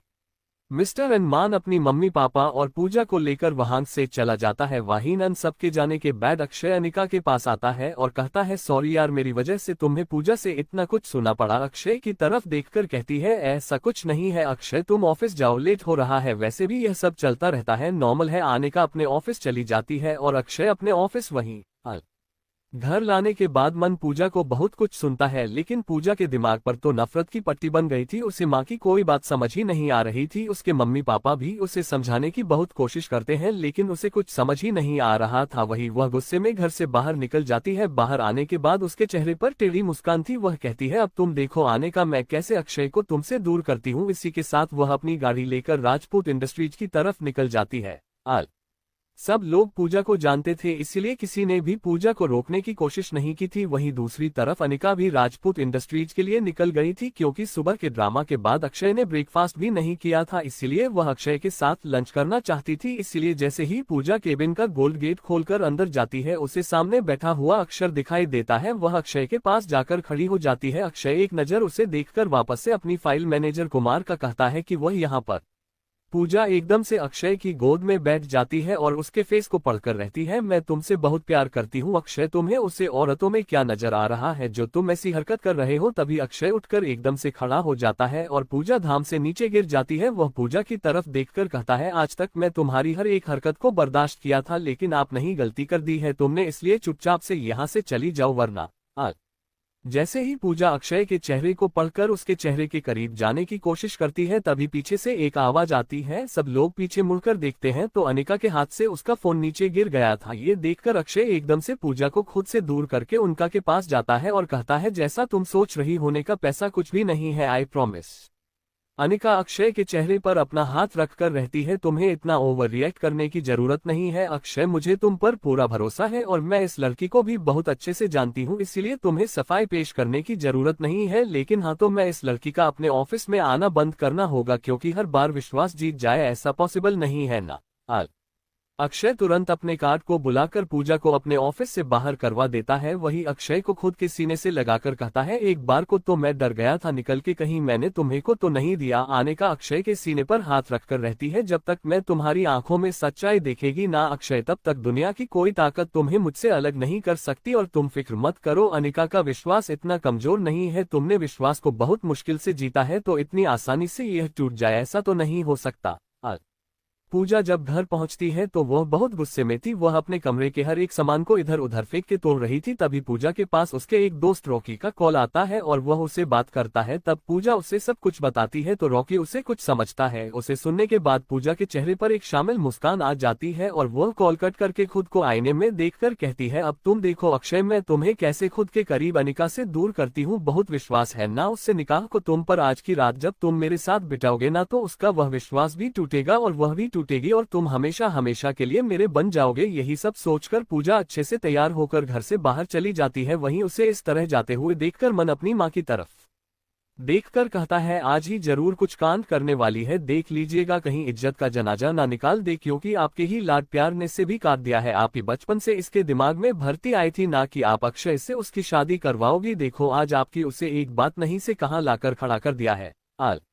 अक्षय एक मीटिंग के लिए होटल में आया हुआ था। होटल गोल्डन पैलेस बहुत ही फेमस होटल था। पूजा को उसके सेक्रेटरी से पता चल गया था, इसलिए वह भी यहां आ गई थी। उसने एक पीटर से कहकर अक्षय की काफी में ड्रग्स का हैवी डोज मिलवा दिया था, इसलिए वह निश्चित थी कि मीटिंग के बाद अक्षय और उसे एक होने से कोई नहीं रोक सकता। वहीं घर पर बैठी है निकाह को बहुत बेचैनी हो रही थी। ऐसा लग रहा था जैसे उसकी कोई कीमती चीज उससे दूर जा रही है। अन्यका तुरंत अक्षय का फोन ट्रेस करती है और होटल के लिए निकल जाती है। वहीं मीटिंग खत्म करके जब अक्षय उससे रूम से बाहर निकलता है तो उसे अपने शरीर में गर्मी का एहसास होता है और वह समझ जाता है कि किसी ने उसे ट्रक दिए हुए हैं, इसलिए वह धीरे धीरे अपनी घर की तरफ जा रहा था। तभी बीच रास्ते में पूजा उसे रोककर कहती है, तुम कहाँ जा रहे हो, तुम मेरे साथ चलो। अक्षय पूजा को खुद से दूर कर रहा था, लेकिन वह डिलीट लड़की दूर जा ही नहीं रही थी।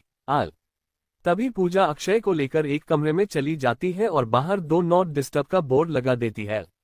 पूजा जब घर पहुंचती है तो वह बहुत गुस्से में थी। वह अपने कमरे के हर एक सामान को इधर उधर फेंक के तोड़ रही थी। तभी पूजा के पास उसके एक दोस्त रॉकी का कॉल आता है और वह उससे बात करता है। तब पूजा उससे सब कुछ बताती है तो रॉकी उसे कुछ समझता है। उसे सुनने के बाद पूजा के चेहरे पर एक शामिल मुस्कान आ जाती है और वह कॉल कट करके खुद को आईने में देखकर कहती है, अब तुम देखो अक्षय, मैं तुम्हें कैसे खुद के करीब अनिका से दूर करती हूँ। बहुत विश्वास है ना उससे निकाह को तुम पर। आज की रात जब तुम मेरे साथ बिताओगे ना, तो उसका वह विश्वास भी टूटेगा और वह भी भी टूटेगी और तुम हमेशा हमेशा के लिए मेरे बन जाओगे। यही सब सोचकर पूजा अच्छे से तैयार होकर घर से बाहर चली जाती है। वहीं उसे इस तरह जाते हुए देखकर मन अपनी माँ की तरफ देखकर कहता है, आज ही जरूर कुछ कांड करने वाली है, देख लीजिएगा कहीं इज्जत का जनाजा ना निकाल दे, क्योंकि आपके ही लाड प्यार ने से भी काट दिया है। आप ही बचपन से इसके दिमाग में भरती आई थी ना कि आप अक्षय से उसकी शादी करवाओगी। देखो आज आपकी उसे एक बात नहीं से कहाँ लाकर खड़ा कर दिया है।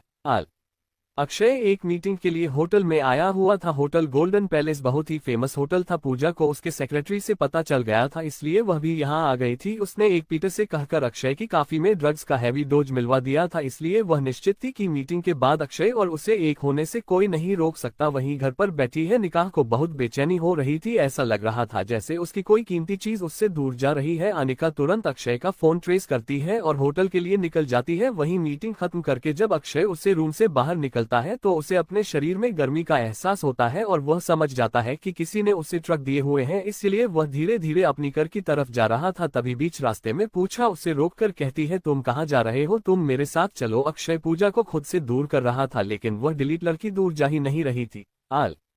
तभी पूजा अक्षय को लेकर एक कमरे में चली जाती है और बाहर दो नॉट डिस्टर्ब का बोर्ड लगा देती है। पूजा जबरदस्ती अक्षय के करीब जाने की कोशिश कर रही थी और अक्षय उससे खुद से दूर कर रहा था, क्योंकि अक्षय अपने करीब सिर्फ एक लड़की को महसूस करता था और वह अनिका थी और इस लड़की से उसे नेगेटिव वाइब्स आ रही थी, इसलिए वह इसे खुद से दूर कर रहा था। लेकिन इस वक्त वह ड्रग्स के नशे में धोखा था, उसे अच्छा बुरा कुछ भी समझ नहीं आ रहा था, लेकिन फिर भी वह पूजा को खुद के करीब नहीं आने दे रहा था और यही बात पूजा को अपने ईगो पर लग रही थी।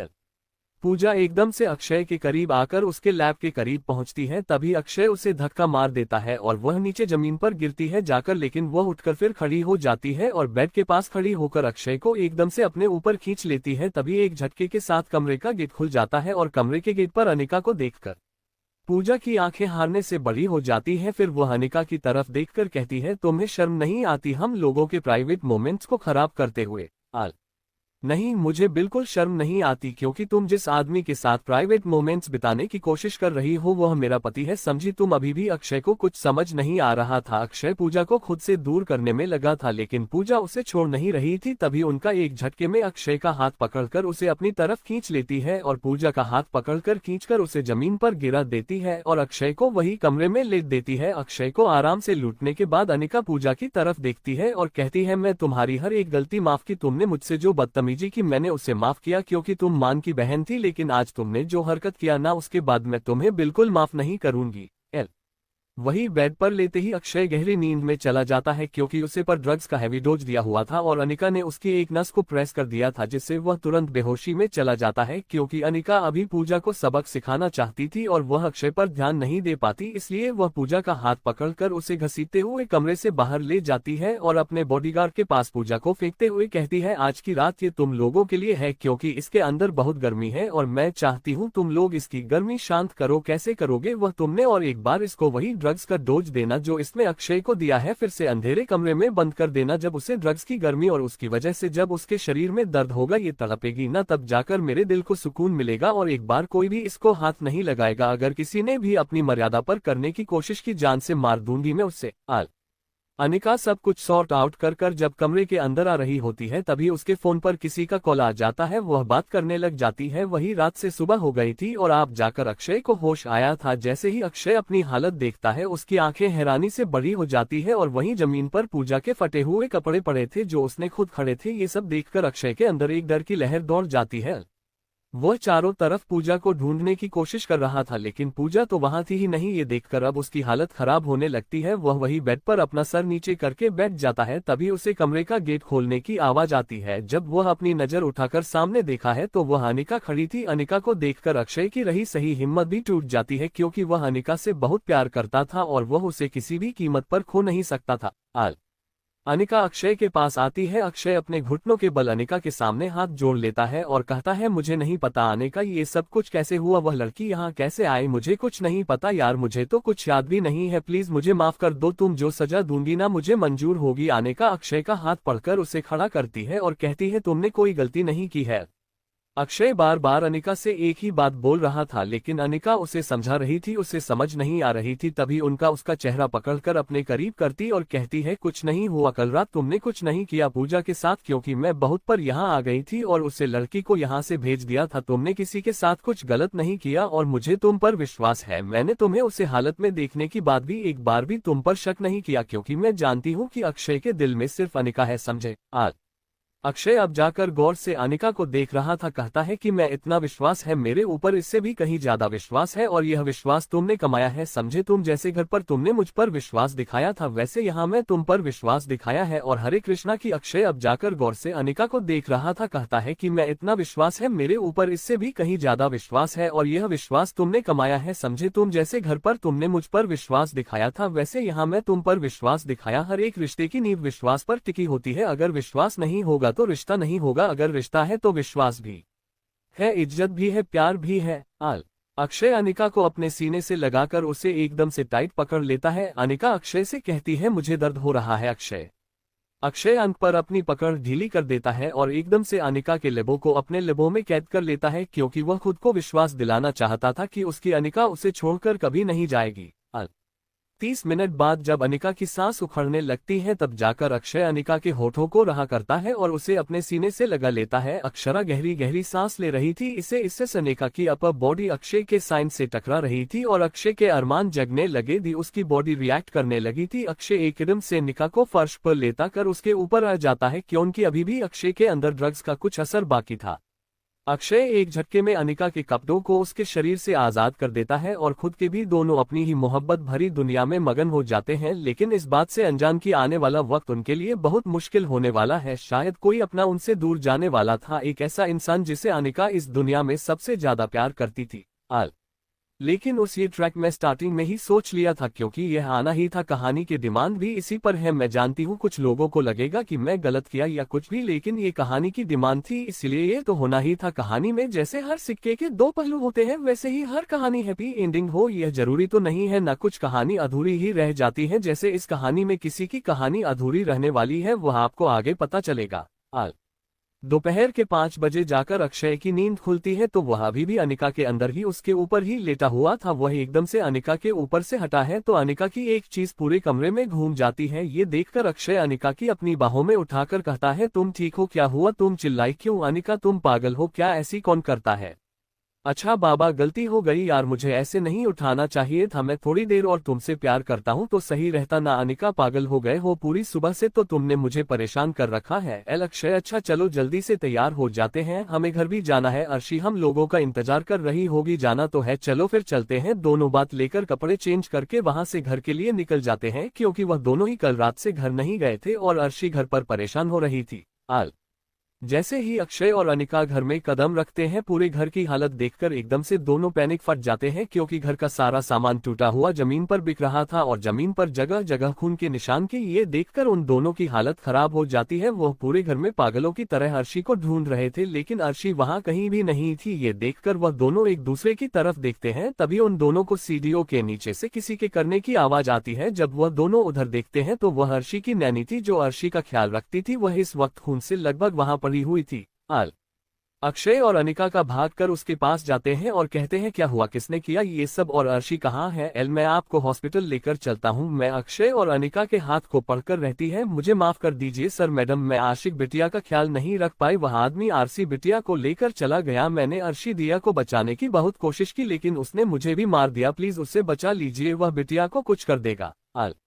अक्षय, किसकी हिम्मत हुई अक्षय राजपूत के घर में घुसकर उसकी बेटी का किडनैप करने की? क्या तुमसे जानती हो? नहीं सर, मैंने उससे पहले कभी नहीं देखा, लेकिन हाँ मैं उसे पहचान सकती हूँ। अक्षय अपना फोन निकालकर उसमें से सुमित की तस्वीर नैनी को दिखाता है, तो मैंने उसे तस्वीर को देखकर हमें अपनी गर्दन हिलाकर वही अपनी आंखें बंद कर लेती है। इसी के साथ वह इस दुनिया से अलविदा कह जाती है।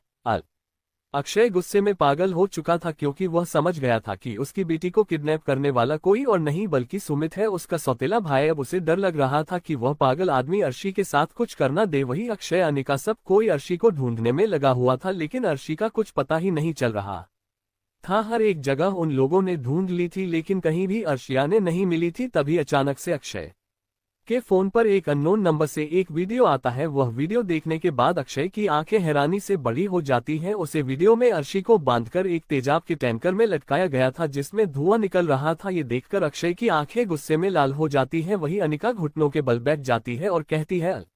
अक्षय अनिका को अपने सीने से लगाकर कहता है, चिंता मत करो, मैं अर्शी को कुछ नहीं होने दूंगा, चाहे मेरी जान चली जाए लेकिन मेरी बेटी इस दुनिया में जिएगी और वादा करता हूँ तुमसे, अगर मैं अपनी बेटी को बचा नहीं पाया ना तो मैं कभी वापस लौट कर नहीं आऊंगा। फिर सोच लेना तुम कि मैं भी एक धोखेबाज था जो तुम्हें धोखा देकर चला गया। अक्षय अनिका को अपने सीने से लगाकर कहता है, चिंता मत करो, मैं अर्शी को कुछ नहीं होने दूंगा, चाहे मेरी जान चली जाए लेकिन मेरी बेटी इस दुनिया में जिएगी और वादा करता हूँ तुमसे, अगर मैं अपनी बेटी को बचा नहीं पाया तो मैं कभी वापस लौट कर नहीं आऊंगा। फिर सोच लेना तुम कि मैं भी एक धोखेबाज था जो तुम्हें धोखा देकर चला गया। हेलो, कैसे हो आप सब लोग? आप लोग अच्छे होंगे। मैं आपको एक बात बताना चाहती हूँ, इस स्टोरी की रेटिंग रिव्यूज बहुत कम हो गए हैं। आपको पता है ओनली 7% लोग सिर्फ इस स्टोरी को डिलीट कर रहे हैं, जिसकी वजह से मेरे पास बार बार इस स्टोरी से रिलेटेड मेल्स आ रहे हैं। इसलिए मैं सोच रही थी इस स्टोरी को 2 एपिसोड में ही खत्म कर देता हूँ, क्योंकि बोलोगे इस नोवेल को बंद करे, उससे तो बेहतर है ना कि मैं इस नॉवेल को बंद कर देता हूँ। लेकिन ये स्टोरी अभी पूरी नहीं हुई है क्योंकि इसमें अभी बहुत कुछ बाकी है, लेकिन क्या कर सकते हैं।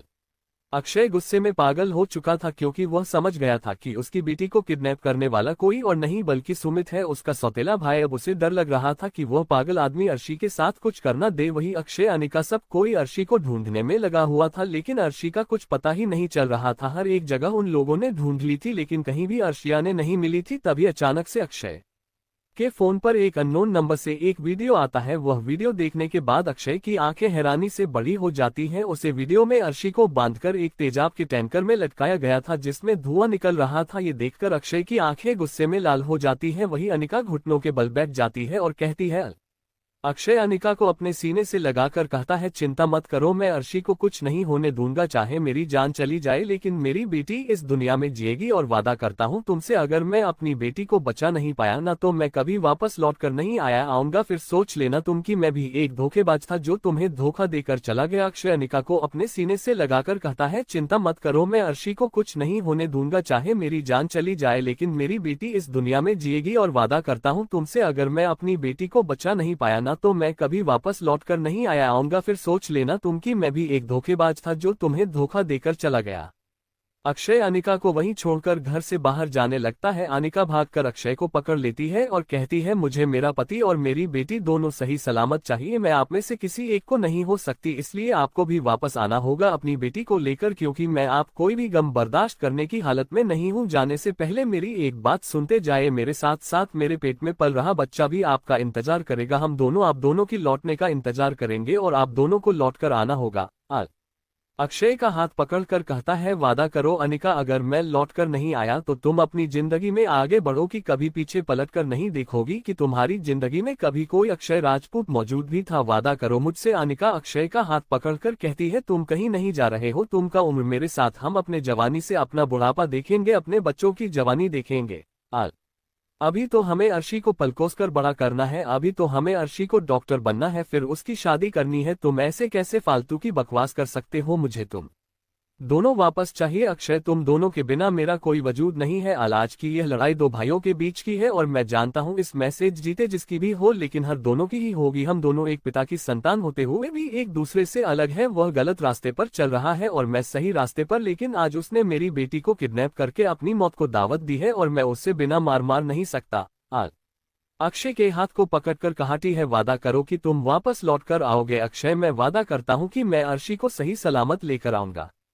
अक्षय हैरानी से अनिका को देखने लगता है। अनिका अपना सच कर कहती है, मैं आपको ये सच बताने वाली थी लेकिन फिर वह पूजा वाला कांड और उसके बाद आखिर इसलिए नहीं बता पाए, लेकिन आप सही सलामत वापस आओगे, वादा करके जाए। अक्षय, मैं तुमसे वादा करता हूँ मैं हमारी अर्शी को कुछ नहीं होने दूंगा, चाहे उसके लिए मुझे मेरी जान ही क्यों ना देनी पड़े, और अगर मैं ना रहूं ना तो अपना ख्याल रखना।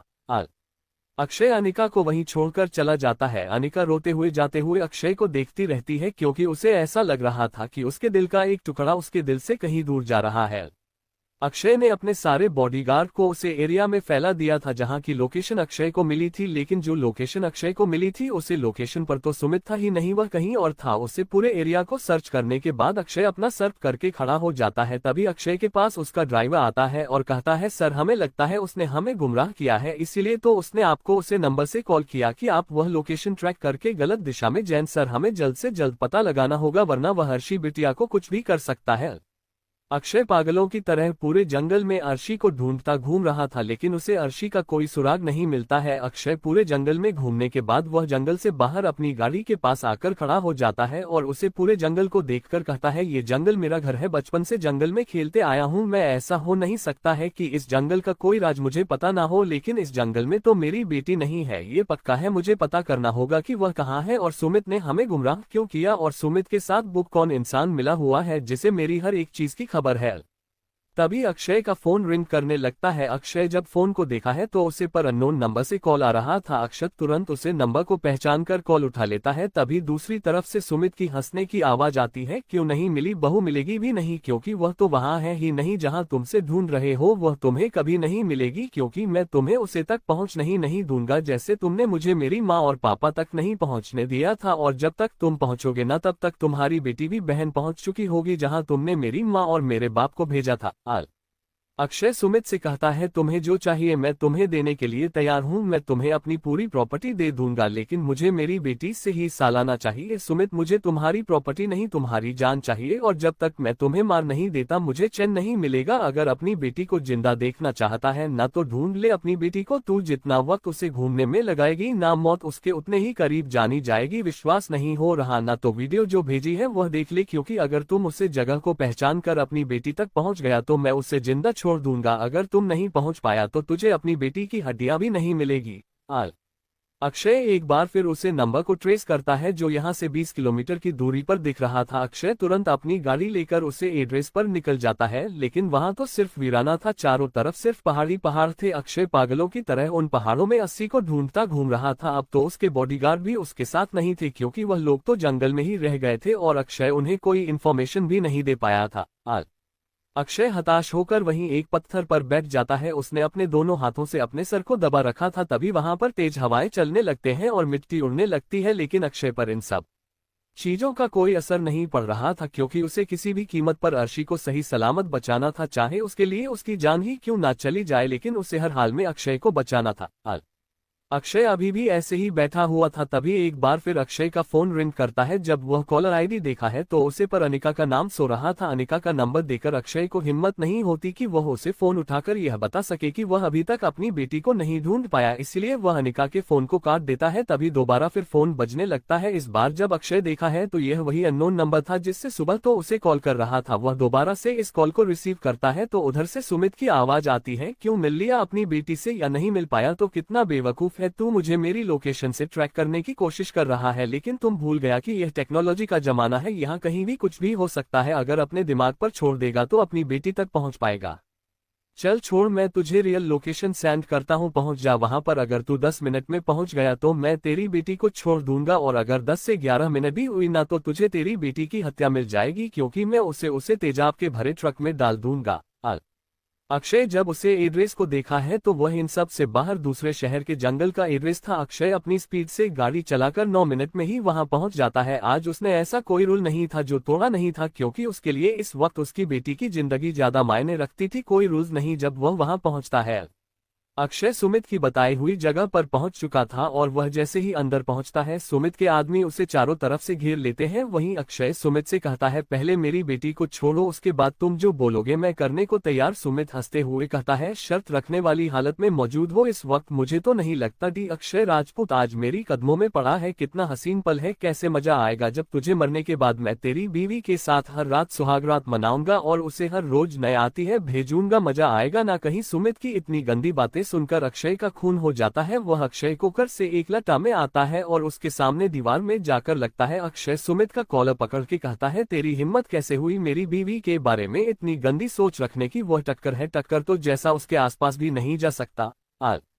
और तू उसे पर एक नजर भी डाले ये भी मुझे बर्दाश्त है। तभी उसे अर्शी के सीखने की आवाज आती है। वह जब ऊपर देखा है तो धीरे धीरे आशी की रस्सी उसे हिसाब के टैंक में जाती जा रही थी। ये देखकर भागकर अक्षय उसे रस्सी को पकड़ लेता है जिसे सुमित के इशारे पर उसके एक आदमी ने काट दिया था। उस रस्सी को पकड़ लेता है वही सुमित और सुमित के आदमी अक्षय मुझे मारने में लगे हुए थे, लेकिन अक्षय फिर भी उसे रस्सी को छोड़ने के लिए तैयार नहीं था। सुमित अक्षर से कहता है कि वो अपनी सौतेली बेटी को बचाने के लिए अपनी जान देने पर चले हो, मर जाने दो ना। ऐसे अक्षय सुमित की तरफ अपनी लाल आंखों से देखा है और कहता है वह मेरी बेटी है, उसे किसी और के साथ जोड़ने की कोशिश भी मत करना, और मैं तो अपनी बेटी को यहाँ से बचा कर लेकर जाऊंगा ही, लेकिन तुझे मुझसे कौन बचाएगा ये याद रखना। वही अक्षय की हालत सुमित ने बहुत खराब कर दी थी। तभी सुमित अक्षय के हाथ पर चोट से डंडा मारता है और वह रस्सी जैसी अक्षय के हाथ से छुट्टी है अक्षय की हार्ट बीट बढ़ जाती है। तभी वह देखता है उसे रस्सी को किसी और ने पकड़ा है। जब अक्षय अपनी नजर घुमा कर देता है तो वह समय था जिसने उसे रस्सी को पकड़ा था और टैंकर पर सूर्यांश खड़ा था जिसने अर्शी को पकड़ा था। सुमित को पकड़ के खड़ा आदमी कोई और नहीं बल्कि मान था।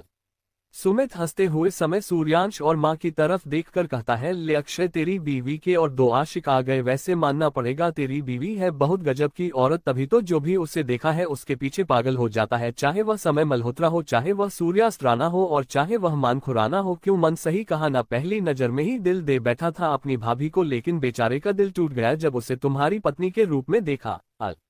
अक्षय जोर से चीखते हुए कहता है बकवास बंद कर अपनी, अरे सच बोल रहा हूँ, विश्वास नहीं होता तो अपने दोस्त से पूछ ले, तुम सब पर बहुत टाइप नजर थी मेरी। और चल समय तुझे आज मैं सच बताता हूँ, तेरी जिंदगी से जुड़ा जी बेटी को बचाने के लिए अक्षय ने अपनी यह जिंदगी खराब की है। ना वह अक्षय की नहीं बल्कि तेरी बेटी है, अर्शी समय और अनिका की बेटी है, जिसे अनिका ने समय से छुपा कर रखा था। जिस वक्त तुमने मुक्ति से शादी करने का फैसला लिया था उसे वक्त आने का प्रेग्नेंट थी और तुम्हारी बेटी को अक्षय ने अपनी बेटी बनाया।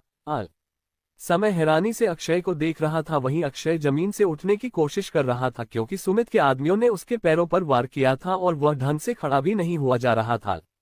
अक्षय अपनी लड़खड़ाते कदमों से उठकर खड़ा होता है और सुमित के कॉलर को पढ़कर कहता है मेरी बेटी को मारने की कोशिश की ना तुम्हें, मैं तुझे कितनी मौत मरता हूँ। वेल तेरी हिम्मत कैसे हुई मेरी बीवी के बारे में इतना अपशब्द बोलने की, तेरी हिम्मत कैसे हुई मेरी बेटी को यहाँ टांगने की। अक्षय बार बार सुमित को मारता जा रहा था। वहीं सुमित बेहोश होकर गिर जाता है। तब तक सूर्यांश ने अर्शी को ऊपर से उतरकर अपनी बाहों में भर लिया था। समय अर्शी के पूरे चेहरे को चूम रहा था। अर्शी उन दोनों से अलग होकर भागकर अक्षय के पैरों से लिपट जाती है और कहती है डैडी यह गंदी अंकल ने मुझे मारा। वह अपना गाल दिखा देती है जहां अभी भी सुमित के उंगलियों के निशान बने हुए थे। तभी उसे माहौल को चीरते हुए एक गोली की आवाज पूछता है और वही एक धाम की आवाज के साथ सब कुछ खामोश हो जाता है। हेलो दोस्तों, कैसे हो आप? आई होप आप लोग अच्छे होंगे। तो बताए किसको लगी गोली, समय या अक्षय? क्योंकि इन दो में से ही किसी एक की मौत होगी। सुमित तो मरेगा बट समय और अक्षय में से आज किसी एक की मौत होने वाली है। तो कमेंट करके जरूर बताए कि किसको लगी थी गोली, अक्षय या समय। अक्षय जोर से चीखते हुए कहता है बकवास बंद कर अपनी, अरे सच बोल रहा हूँ, विश्वास नहीं होता तो अपने दोस्त से पूछ ले, तुम सब पर बहुत टाइप नजर थी मेरी। और चल समय तुझे आज मैं सच बताता हूँ, तेरी जिंदगी से जुड़ा जी बेटी को बचाने के लिए अक्षय ने अपनी यह जिंदगी खराब की है। ना वह अक्षय की नहीं बल्कि तेरी बेटी है, अर्शी समय और अनिका की बेटी है, जिसे अनिका ने समय से छुपा कर रखा था। जिस वक्त तुमने मुक्ति से शादी करने का फैसला लिया था उसे वक्त आने का प्रेग्नेंट थी और तुम्हारी बेटी को अक्षय ने अपनी बेटी बनाया। समय हैरानी से अक्षय को देख रहा था। वहीं अक्षय जमीन से उठने की कोशिश कर रहा था क्योंकि सुमित के आदमियों ने उसके पैरों पर वार किया था और वह ढंग से खड़ा भी नहीं हुआ जा रहा था। अक्षय अपनी लड़खड़ाते कदमों से उठकर खड़ा होता है और सुमित के कॉलर को पढ़कर कहता है मेरी बेटी को मारने की कोशिश की ना तुम्हें, मैं तुझे कितनी मौत मरता हूँ। वेल तेरी हिम्मत कैसे हुई मेरी बीवी के बारे में इतना अपशब्द बोलने की, तेरी हिम्मत कैसे हुई मेरी बेटी को यहाँ टांगने की। अक्षय बार बार सुमित को मारता जा रहा था। वहीं सुमित बेहोश होकर गिर जाता है। तब तक सूर्यांश ने अर्शी को ऊपर से उतरकर अपनी बाहों में भर लिया था। समय अर्शी के पूरे चेहरे को चूम रहा था। अर्शी उन दोनों से अलग होकर भागकर अक्षय के पैरों से लिपट जाती है और कहती है डैडी यह गंदी अंकल ने मुझे मारा। वह अपना गाल दिखा देती है जहां अभी भी सुमित के उंगलियों के निशान बने हुए थे। तभी उसे माहौल को चीरते हुए एक गोली की आवाज पूछता है और वही एक धाम की आवाज के साथ सब कुछ खामोश हो जाता है। सबकी आंखें हैरानी से बड़ी हो जाती हैं। जब सब लोग देखते हैं तो एकदम की आवाज आती है। तभी अक्षय जमीन में गिर जाता है। अक्षय को इस तरह गिरता देख मां उसकी तरफ भागता है और कहता है, तभी एक और चीखने की आवाज आती है। सब लोग उधर देखते हैं तो वह उस गोली की आवाज थी जो अभी अभी उसे फैक्ट्री में आई हुई एनिका ने चलाई थी सुमित के ऊपर। सुमित वही लड़का आकर गिर जाता है और इसीलिए साथ ऑन द स्पॉट उसकी डेथ हो जाती है क्योंकि अनिका ने गोली बीचों बीच उसके माथे पर मारी थी। तभी वह भागकर अक्षय के पास जाती है। अक्षय धीरे धीरे अपनी आंखें बंद कर रहा था। अनिका चिल्लाते हुए मान से कहती है जल्दी से हॉस्पिटल चलो। मान अब जाकर अपने होश में आता है। तभी समय भागते हुए आकर अक्षय को अपनी बाहों में उठकर बाहर की तरफ भाग जाता है। वही सूर्यांश ने अर्शी को अपनी गोद में पकड़ रखा था। अर्शी अक्षय को इस तरह देखकर बहुत जोर जोर से हो रही थी। सभी लोग वहां से हॉस्पिटल के लिए निकल जाते हैं। वहां से हॉस्पिटल का रास्ता 3 घंटे का था और 3 घंटे का रास्ता समय में 1 घंटे में पूरा कर दिया था। 1 घंटे में उनकी गाड़ी मुंबई के सबसे बड़े सिटी हॉस्पिटल के आगे रुकती है और जल्दी से समय अक्षय को लेकर अस्पताल के अंदर चला जाता है। उसके पीछे पीछे ही अनिका भागते हुए जा रही थी। उसकी आंखों के आंसू रुक ही नहीं रहे थे। समय और अक्षय सूर्यांश मान सबको पहचान के डॉक्टर तुरंत ही अक्षय को एडमिट कर लेता है क्योंकि वह जानता था कि अक्षय कौन है। वह अपनी जान के साथ कोई रिस्क नहीं ले सकता था। वही अभी भी अर्शी सूर्यांश की बाहों में से सक रही थी। जब अनिका की नजर उसे पर पड़ती है तो वह उसे अपने सीने से लगा लेती है। तभी उसे माहौल में अर्शी की बहुत ही आवाज आती है, डैडी को कुछ नहीं होगा ना। अर्शी मासूम। अब बात सुनकर सबकी आंखों में नमी उतर जाती है। समय की नजर तो हर वक्त अर्शी के मासूम चेहरे पर कि उसे आज अपने आप से नफरत हो रही थी कि क्यों उसने अनिका को छोड़कर मुक्ति को चुना था। अगर वह गलती न करता तो आज उसके पास उसकी अनिका और उसकी अर्शी दोनों होती। लेकिन अब बहुत देर हो चुकी थी। लेकिन समय के दिल में यह बात जरूर थी कि क्यों अनिका ने उसे अर्शी के बारे में नहीं बताया, क्यों उसे हमेशा अपनी बेटी से महरूम न रखा। समय अनिका से बात करना चाहता था लेकिन फिर अनिका की हालत देखकर वह कुछ भी नहीं कहता है। ऑपरेशन थिएटर के अंदर अक्षय का ऑपरेशन स्टार्ट हो चुका था। गोली उसके दिल के पास लगी थी इसलिए ऑपरेशन में रिस्क ज्यादा था। अनिका मान की तरफ देखकर कहती है मान आप अर्शी को लेकर घर चले जाए क्योंकि अर्शी अक्षय की ऐसी हालत बर्दाश्त नहीं कर पाएगी। मैं नहीं चाहती जब अक्षय ठीक हो तो वह अर्शी की ऐसी हालत देखकर मुझ पर नाराज हो, मुझसे गुस्सा करे। वही अनीता की बातें सुनकर अर्शी अनिका के पर को पकड़ लेती है और कहती है आशिक कहीं नहीं जाएगी। डैडी को छोड़कर, डैडी को चोट लगी है, उनके खून निकल रहा था इसलिए अर्शी डैडी को छोड़कर कहीं मिल जाएगी। वह बार बार एक ही बात बोल रही थी। अर्शी की बातें सुनकर समय की आंखों से आंसू बहने लगते हैं। उसकी बेटी आज उसके बजाय किसी और के लिए रो रही थी। उसे अपना पिता करने की बजाय वह किसी और को अपना पिता मानती थी। यही सब बातें आज समय को अपने दिल में उसे गुनाह का बोझ पड़ा देती है जो उसने अनिका के साथ किया था। समय ने अपनी दोस्ती निभाने के चक्कर में अपना घर उजाड़ दिया था। जिस घर में उसकी बीवी के साथ साथ उसकी में बेटी भी थी जो आज उसके सामने होकर भी उसके सामने नहीं थी, उसका खून होते हुए भी आज वह किसी और की बेटी थी। यही सब बातें समय की आंखों से आंसू बहाने के लिए काफी थी।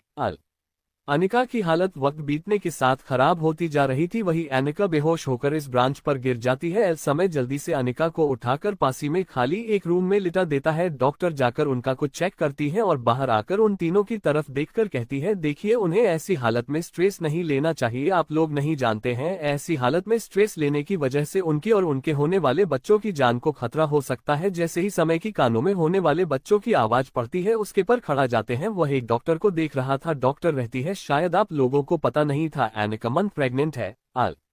अर्शी डॉक्टर का हाथ पकड़कर कहती है अंकल अर्शी के पास छोटा भाई आने वाला है ना। डॉक्टर अर्शी के सिर पर हाथ रखकर कहता है पता नहीं बेटा भाई आएगा या बहन लेकिन हाँ छोटा बेबी जरूर आएगा। ऐसी खुश होकर कूदने लगती है। कहीं आज समय को ऐसा लगा था जैसे उसकी पूरी दुनिया ही गुजर गई। उसे ऐसा लगता था कि आने का सिर्फ उससे बदला लेने के लिए अक्षय के साथ है। लेकिन आज उसके मां बनने की खबर सुनकर समय के अंदर जो उम्मीद थी अनिका के वापस लौटने की वह उम्मीद भी खत्म हो जाती है क्योंकि वह जानता था अनिका बिना किसी रिश्ते बिना किसी फीलिंग्स के अक्षय को अपने करीब नहीं आने देती। लेकिन अगर वह अक्षय की बच्चों की मां बनने वाली है इसका मतलब वह अक्षय के साथ अपने रिश्ते में बहुत आगे बढ़ चुकी है। अक्षय का अभी भी ऑपरेशन चल रहा था। डॉक्टर अभी तक बाहर नहीं आए थे। वहीं दूसरी तरफ अनिका को भी होश आ जाता है। अनिका वापस से वहीं आकर बैठ जाती है। सब लोग उसे मनाने की और आराम करने के लिए मनाते हैं लेकिन वह किसी की बात नहीं मानती। माँ ने अपनी मां के जरिए अर्शी को घर भेज दिया था क्योंकि वह नहीं चाहता था कि अर्शी के मासूम दिमाग पर कोई गलत असर पड़े।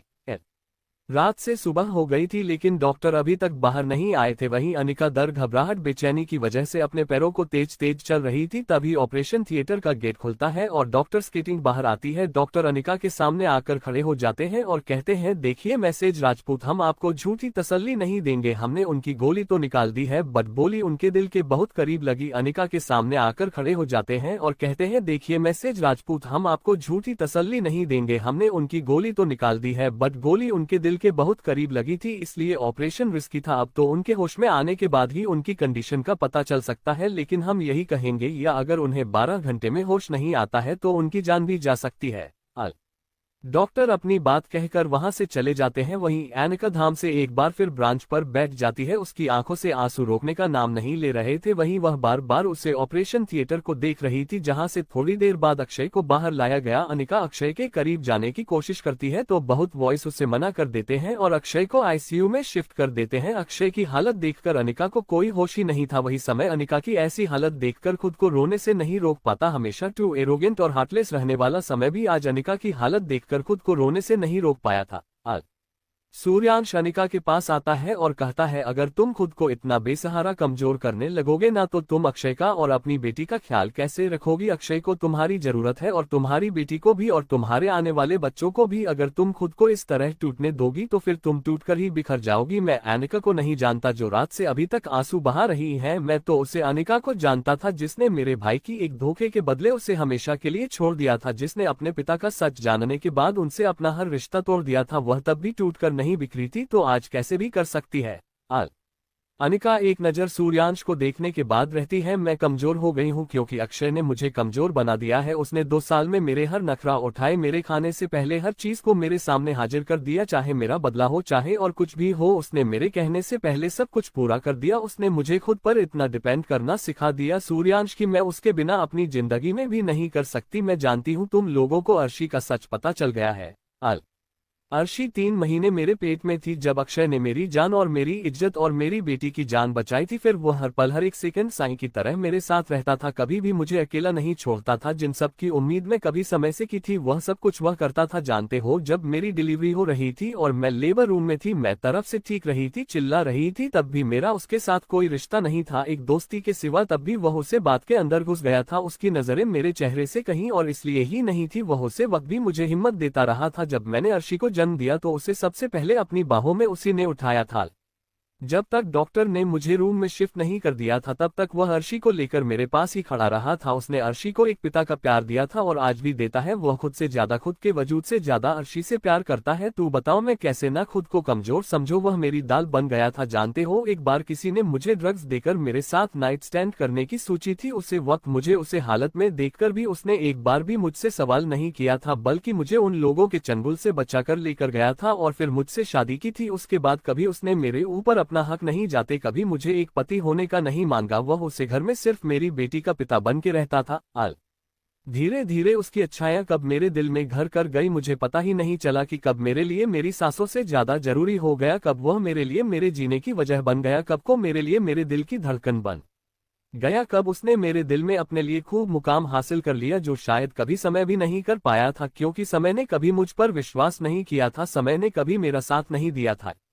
समय ने हमेशा मेरे ऊपर सबको रखा और अक्षय ने हमेशा सबसे ऊपर मुझे रखा। उसने कभी भी मेरी बिना इजाजत की कोई काम नहीं किया। हाँ, मैं उसकी हाइड आइडेंटिटी को नहीं जानती थी, लेकिन जब मुझे पता चला ना तब तुमसे कोई फर्क नहीं पड़ा, क्योंकि मेरे लिए वह आज भी वही अक्षय था जिसने मेरी बेटी के जन्म के वक्त हर पल मुझे एक बच्चे की तरह ट्रीट किया था। मेरे हर नखरा, हर मूड स्विंग को उसने बहुत अच्छे से हैंडल किया था। तुम बताओ सूर्यांश, ऐसे इंसान से मैं कब तक ना मोहब्बत करती, कब तक उसे अपनी जिंदगी में जगह नाती थी, कब तक उसे अपना पति ना मानती। और आज उसकी निशानी मेरे पेट में पल रही है, लेकिन भगवान इस बार मुझे मेरे अपने को नहीं छीन सकता। मैं अक्षय को खुद से दूर नहीं जाने दूंगी। मैं उसके बिना एक पल सांस भी नहीं ले सकती। जानते हो, जब मैंने सोचा हालत में देखा ना मेरी सांसों अटक गई थी, फिर मुझे याद आया कि मैं उसे इस तरह खुद से दूर नहीं जाने दे सकती और वह मुझसे दूर जाएगा भी नहीं, क्योंकि उसने मुझसे वादा किया था कि मौत को भी मेरी इजाजत लेकर उसके करीब आना होगा, तो वह अपना पता नहीं तोड़ सकता। मैं याद दिलाऊंगी उसे उसका वादा कि वह मुझे बीच मजेदार में छोड़कर नहीं जा सकता। उसे वापस आना होगा मेरे लिए, अर्शी के लिए और हमारे आने वाले बच्चों के लिए। अगर वह मुझे छोड़कर जाने के बारे में सोचेगा बिना तुम्हें उसे कहीं नहीं जाने दूंगी। समय अनिका के सर पर हाथ रखकर कहता है, मैं मानता हूँ अनिका, मैं बहुत सी गलतियां की, गलतियों का नाम नहीं दूंगा, गुनाह किए थे मैंने, लेकिन मेरे गुनाह की इतनी बड़ी सजा, ये सजा तुमने खुद अपने लिए चुनी थी। समय और अक्षय ने मेरे दिल में अपने लिए मोहब्बत, उसके पास किसी चीज की कमी नहीं थी। वह चाहता तो मुझे उसी दिन रोड पर छोड़कर जा सकता था। अगर वह उसी दिन चला गया होता ना तो ना आज मैं जिंदा होती और ना ही मेरी बेटी। मैं मानती हूँ उसके अंदर तुम्हारा खून है, लेकिन उसके अंदर परवरिश अक्षय की है और खून से ज्यादा परवरिश बोलती है समय। और देख लेना लेना, अर्शी अक्षय को ही चुनेगी और किसी और को नहीं, क्योंकि अर्शी के लिए अक्षय ही उसका पिता है और हमेशा रहेगा। क्या समय अर्शी को अपने साथ लेकर जाएगा? क्या अक्षय को होश आप आएगा? जानने के लिए पढ़ते रहिए। समय ने हमेशा मेरे ऊपर सबको रखा और अक्षय ने हमेशा सबसे ऊपर मुझे रखा। उसने कभी भी मेरी बिना इजाजत की कोई काम नहीं किया। हाँ, मैं उसकी हाइड आइडेंटिटी को नहीं जानती थी, लेकिन जब मुझे पता चला ना, तब तुमसे कोई फर्क नहीं पड़ा, क्योंकि मेरे लिए वह आज भी वही अक्षय था जिसने मेरी बेटी के जन्म के वक्त हर पल मुझे एक बच्चे की तरह ट्रीट किया था। मेरे हर नखरा, हर मूड स्विंग को उसने बहुत अच्छे से हैंडल किया था। तुम बताओ सूर्यांश, ऐसे इंसान से मैं कब तक ना मोहब्बत करती, कब तक उसे अपनी जिंदगी में जगह नाती थी, कब तक उसे अपना पति ना मानती। और आज उसकी निशानी मेरे पेट में पल रही है, लेकिन भगवान इस बार मुझे मेरे अपने को नहीं छीन सकता।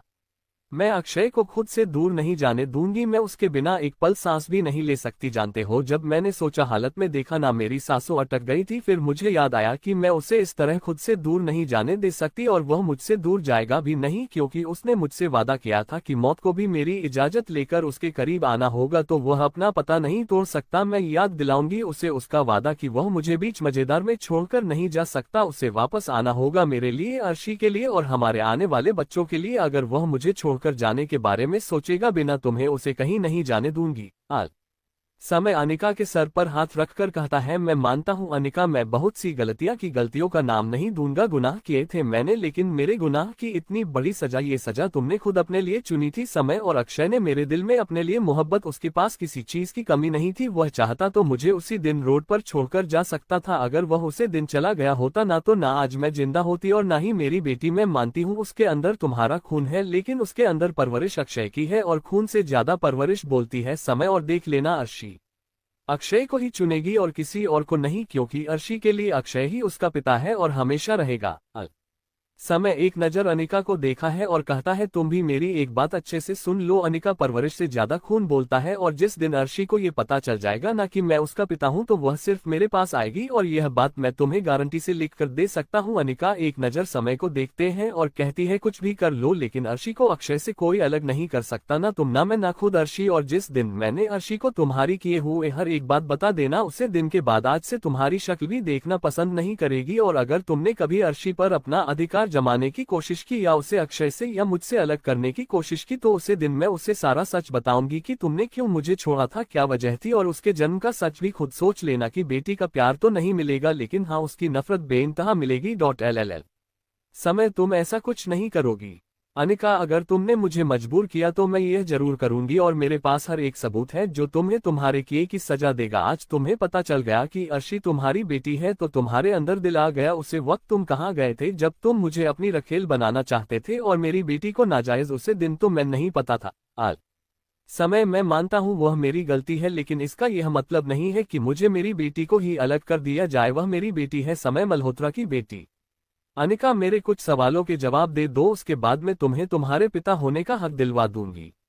समय, बोलो, क्या बोलना चाहती हो? अनिका, जो तुमने मेरे साथ किया था, अगर वही तुम्हारी बहन के साथ हुआ होता, कनक के साथ हुआ होता, तो क्या तुम वही बोलते जो तुम आज बोल रहे हो? समय, इन सब में कनक कहाँ से बीच में आ गई? क्योंकि कनक इन सब में बीच में नहीं आई, बल्कि मैं तुम्हें एक बात बता रही हूँ, जो तुमने मेरे साथ किया वही अगर राघव कनक के साथ करे तो क्या तुम बर्दाश्त करोगे?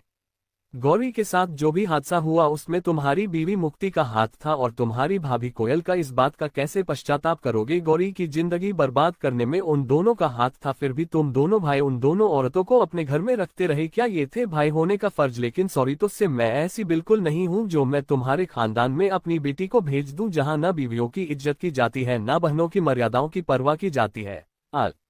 अगर उसे वक्त तुम मुझे जो प्रपोज लेकर आए थे मैं उसे एक्सेप्ट कर लेती, क्या उसके बाद कभी मैं सर उठाकर समाज में जी पाती? क्या मैं सर उठाकर अपनी बेटी से कह पाती कि यह तुम्हारे पिता है? क्या तुम मुझे वह माँ, वह सम्मान, वह अधिकार दे सकते जो अक्षय ने मुझे दिए? क्या तुम मुझे वह प्यार, वह अपनापन सब कुछ दे सकते थे? नहीं दे सकते थे। जानते हो, अक्षय मेरी माँ को ना समझना है, मेरी हाँ को हाँ समझता है। अगर मैंने उसे किसी बात का विरोध कर दिया तो मेरा अक्षय उसे काम को कभी नहीं करता। जानते हो, जैसे मुक्ति के लिए तुमने मुझे छोड़ दिया था, वैसे ही मन की बहन अक्षय के पीछे थी। अगर अक्षय चाहता तो वह भी अपने एहसान चुकाने के लिए मुझे छोड़कर पूजा को अपना सकता था, लेकिन उसने ऐसा नहीं किया। उसने अपनी बीवी और अपनी बेटी को चुना था, अपनी दोस्ती को, अपने रिश्ते को, हर चीज को तोपर लगाकर।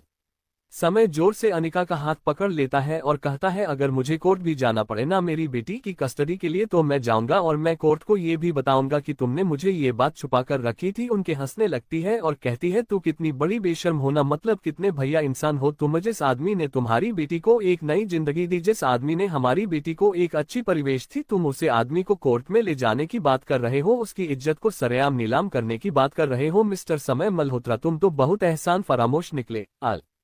तभी वहां एक क्यूट सी आवाज गूंजती है, अर्शी अपने डैडी को छोड़कर किसी के पास नहीं जाएगी। और मैंने सुना आप गंदे हो, आपने मेरी मामा को चीट किया, आपने मेरी मामा को रुलाया। मैं डैडी से आपकी शिकायत करूंगी, लेकिन मैं आपके साथ कहीं नहीं जाऊंगी। मुझे अंकल ने बताया कि आप मेरे पापा हो, लेकिन मैं आपको अपना आपा नहीं मानती। मेरे पापा मेरे डैडी है। और अनिका के पैरों से आकर लिपट जाती है। अन्य का घर कर नकुल की तरफ देखती है। नकुल अपना सर नीचे झुका लेता है। नकुल अक्षरा का पर्सनल बॉडीगार्ड था जिसे अक्षय ने अपॉइंट किया था।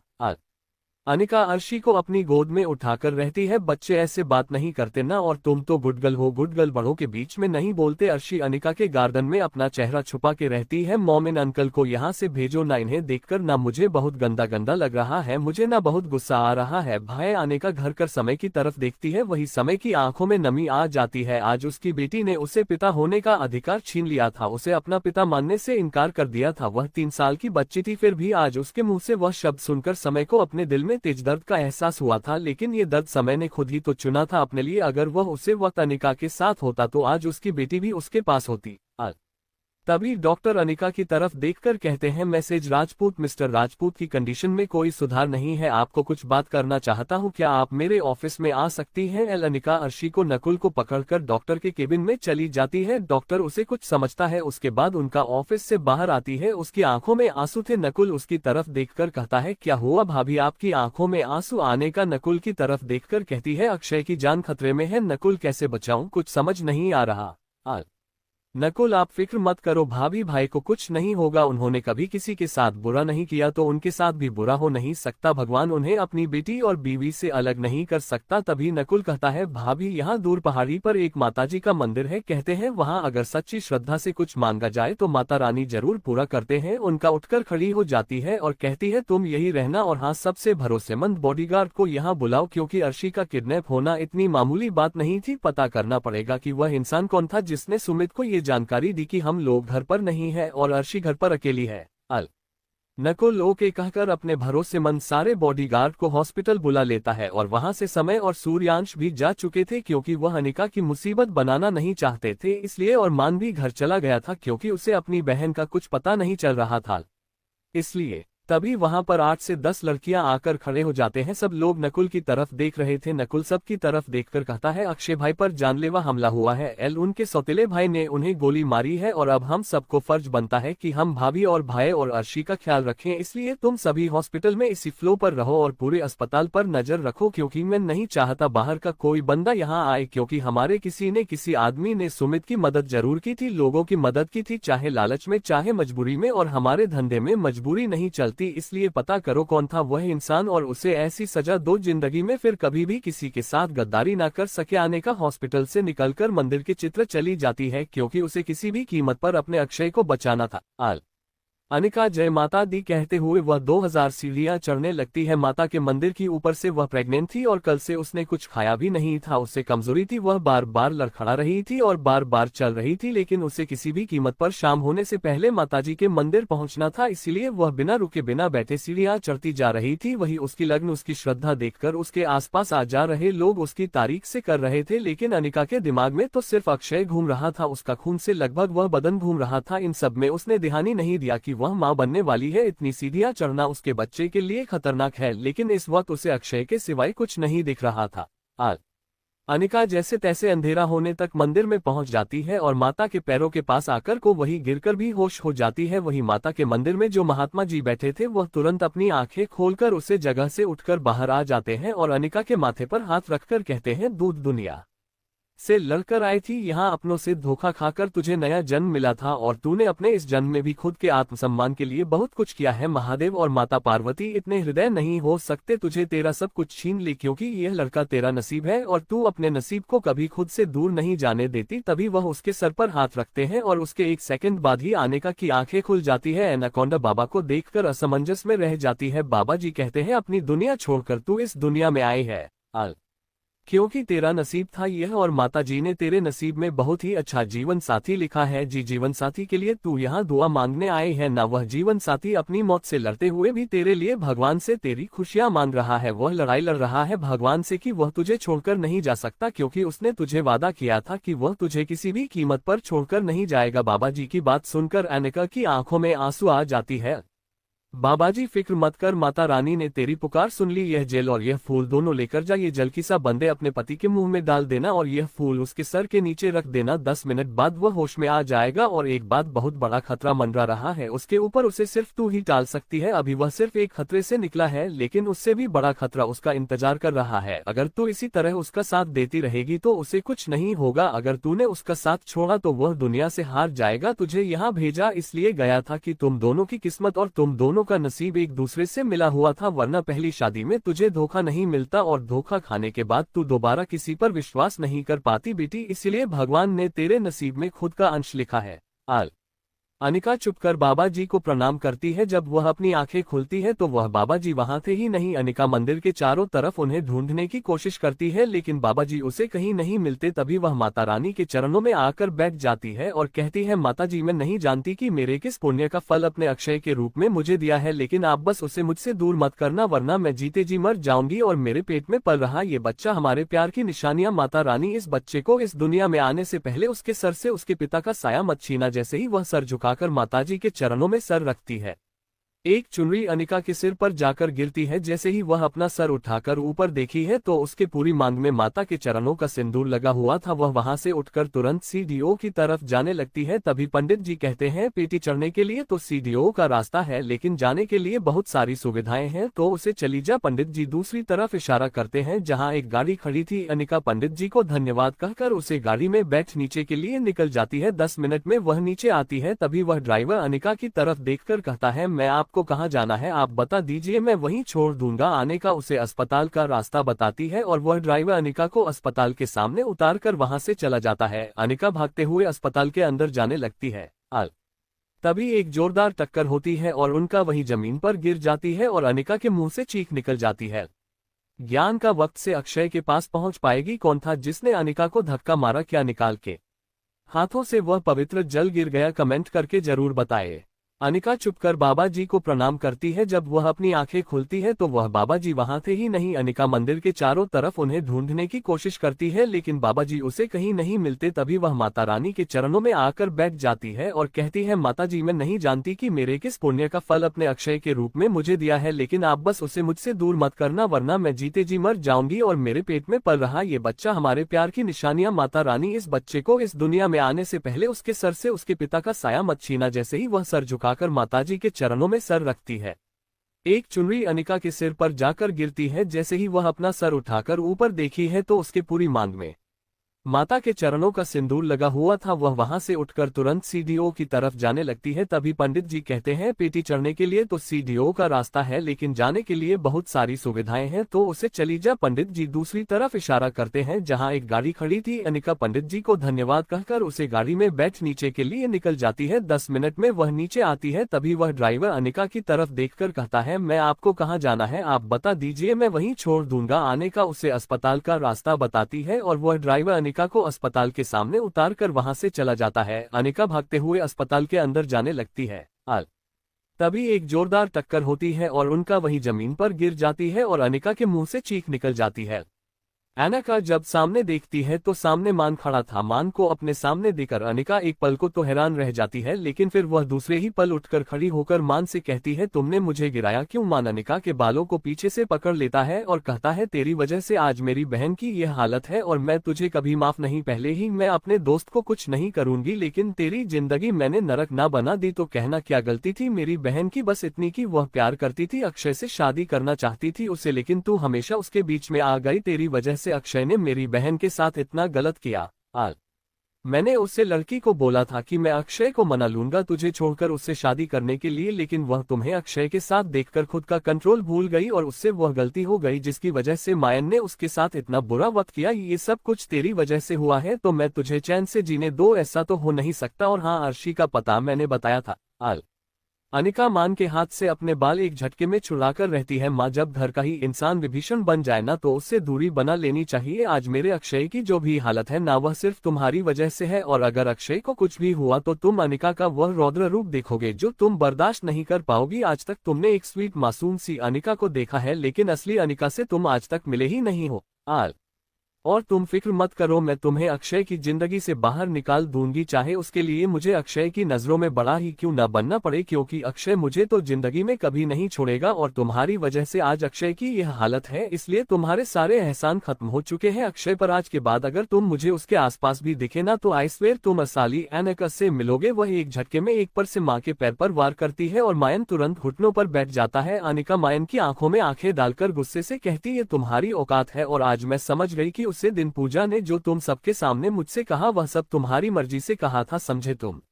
अनिका जल्दी से लिफ्ट में भागती है और वहां से सीधे अक्षय के फ्लोर पर पहुंच जाती है। जब वह अक्षय के फ्लोर पर पहुंचती है तो वह बॉडीगार्ड्स को देखकर वह सबको अपने पास आने का इशारा करती है और कहती है, 5 मिनट या इंतजार करो, मैं भी आता हूं। और वह बात के अंदर जाकर उसे जल में से 7 बूंद लेकर अक्षय के मुंह में डाल देती है और उसे फूल को अक्षय के सिर के नीचे रख देती है। एक नजर अक्षय को देख उसके माथे को चुनकर आईसीयू से बाहर आ जाती है। अनिका बाहर आकर फोन 15 बॉडीगार्ड की तरफ देखती है और कहती है, मुझे पता लग चुका है कि अर्शी का पता सुमित को किसने बताया था। सब लोग असमंजस में अनिका की तरफ देखते हैं तो वह कहती है, माँ ने, क्योंकि माँ मुझे बदला लेना चाहता था कि उसकी बहन की शादी अक्षय से ना हो सकी, और आज के बाद मान या मान की फैमिली का कोई भी मेंबर अक्षय के वार्ड के आसपास दिखाई नहीं देना चाहिए पढ़ने। और हाँ, अक्षय के होश में आने से पहले मायन के खिलाफ सारे सबूत इकट्ठा करो, क्योंकि अक्षय ऐसे ही मेरी बात पर यकीन नहीं करेगा। अनिका की सारी बातें सुनने के बाद सब लोग हमें अपनी गर्दन हिला देते हैं और अनिका सब की तरफ देखकर फिर से उसे ब्रांच पर बैठकर अक्षय की होश में आने का इंतजार करने लगती है। तभी पार्ट के अंदर अक्षय के हाथों में हल्की हल्की हलचल होती है और धीरे धीरे उसकी आंखें फड़फड़ाना लगते हैं। तभी आईसीयू में मौजूद नर्स ये देखी है तो तुरंत डॉक्टर को बुलाती है। डॉक्टर अक्षय को चेक करके बाहर आकर अनिका को बोलते हैं, मैसेज राजपूत, मिस्टर राजपूत को होश आ गया है, आप मिल सकती हैं, लेकिन अभी नहीं, 1 घंटे बाद। तब तक हम उन्हें विप रूम में शिफ्ट कर देते हैं। उनका अपने दोनों हाथ जोड़कर अपने मन में उन बाबा जी को और माता जी को धन्यवाद देता है और अक्षय के बाद में शिफ्ट होने का इंतजार करने लगती है।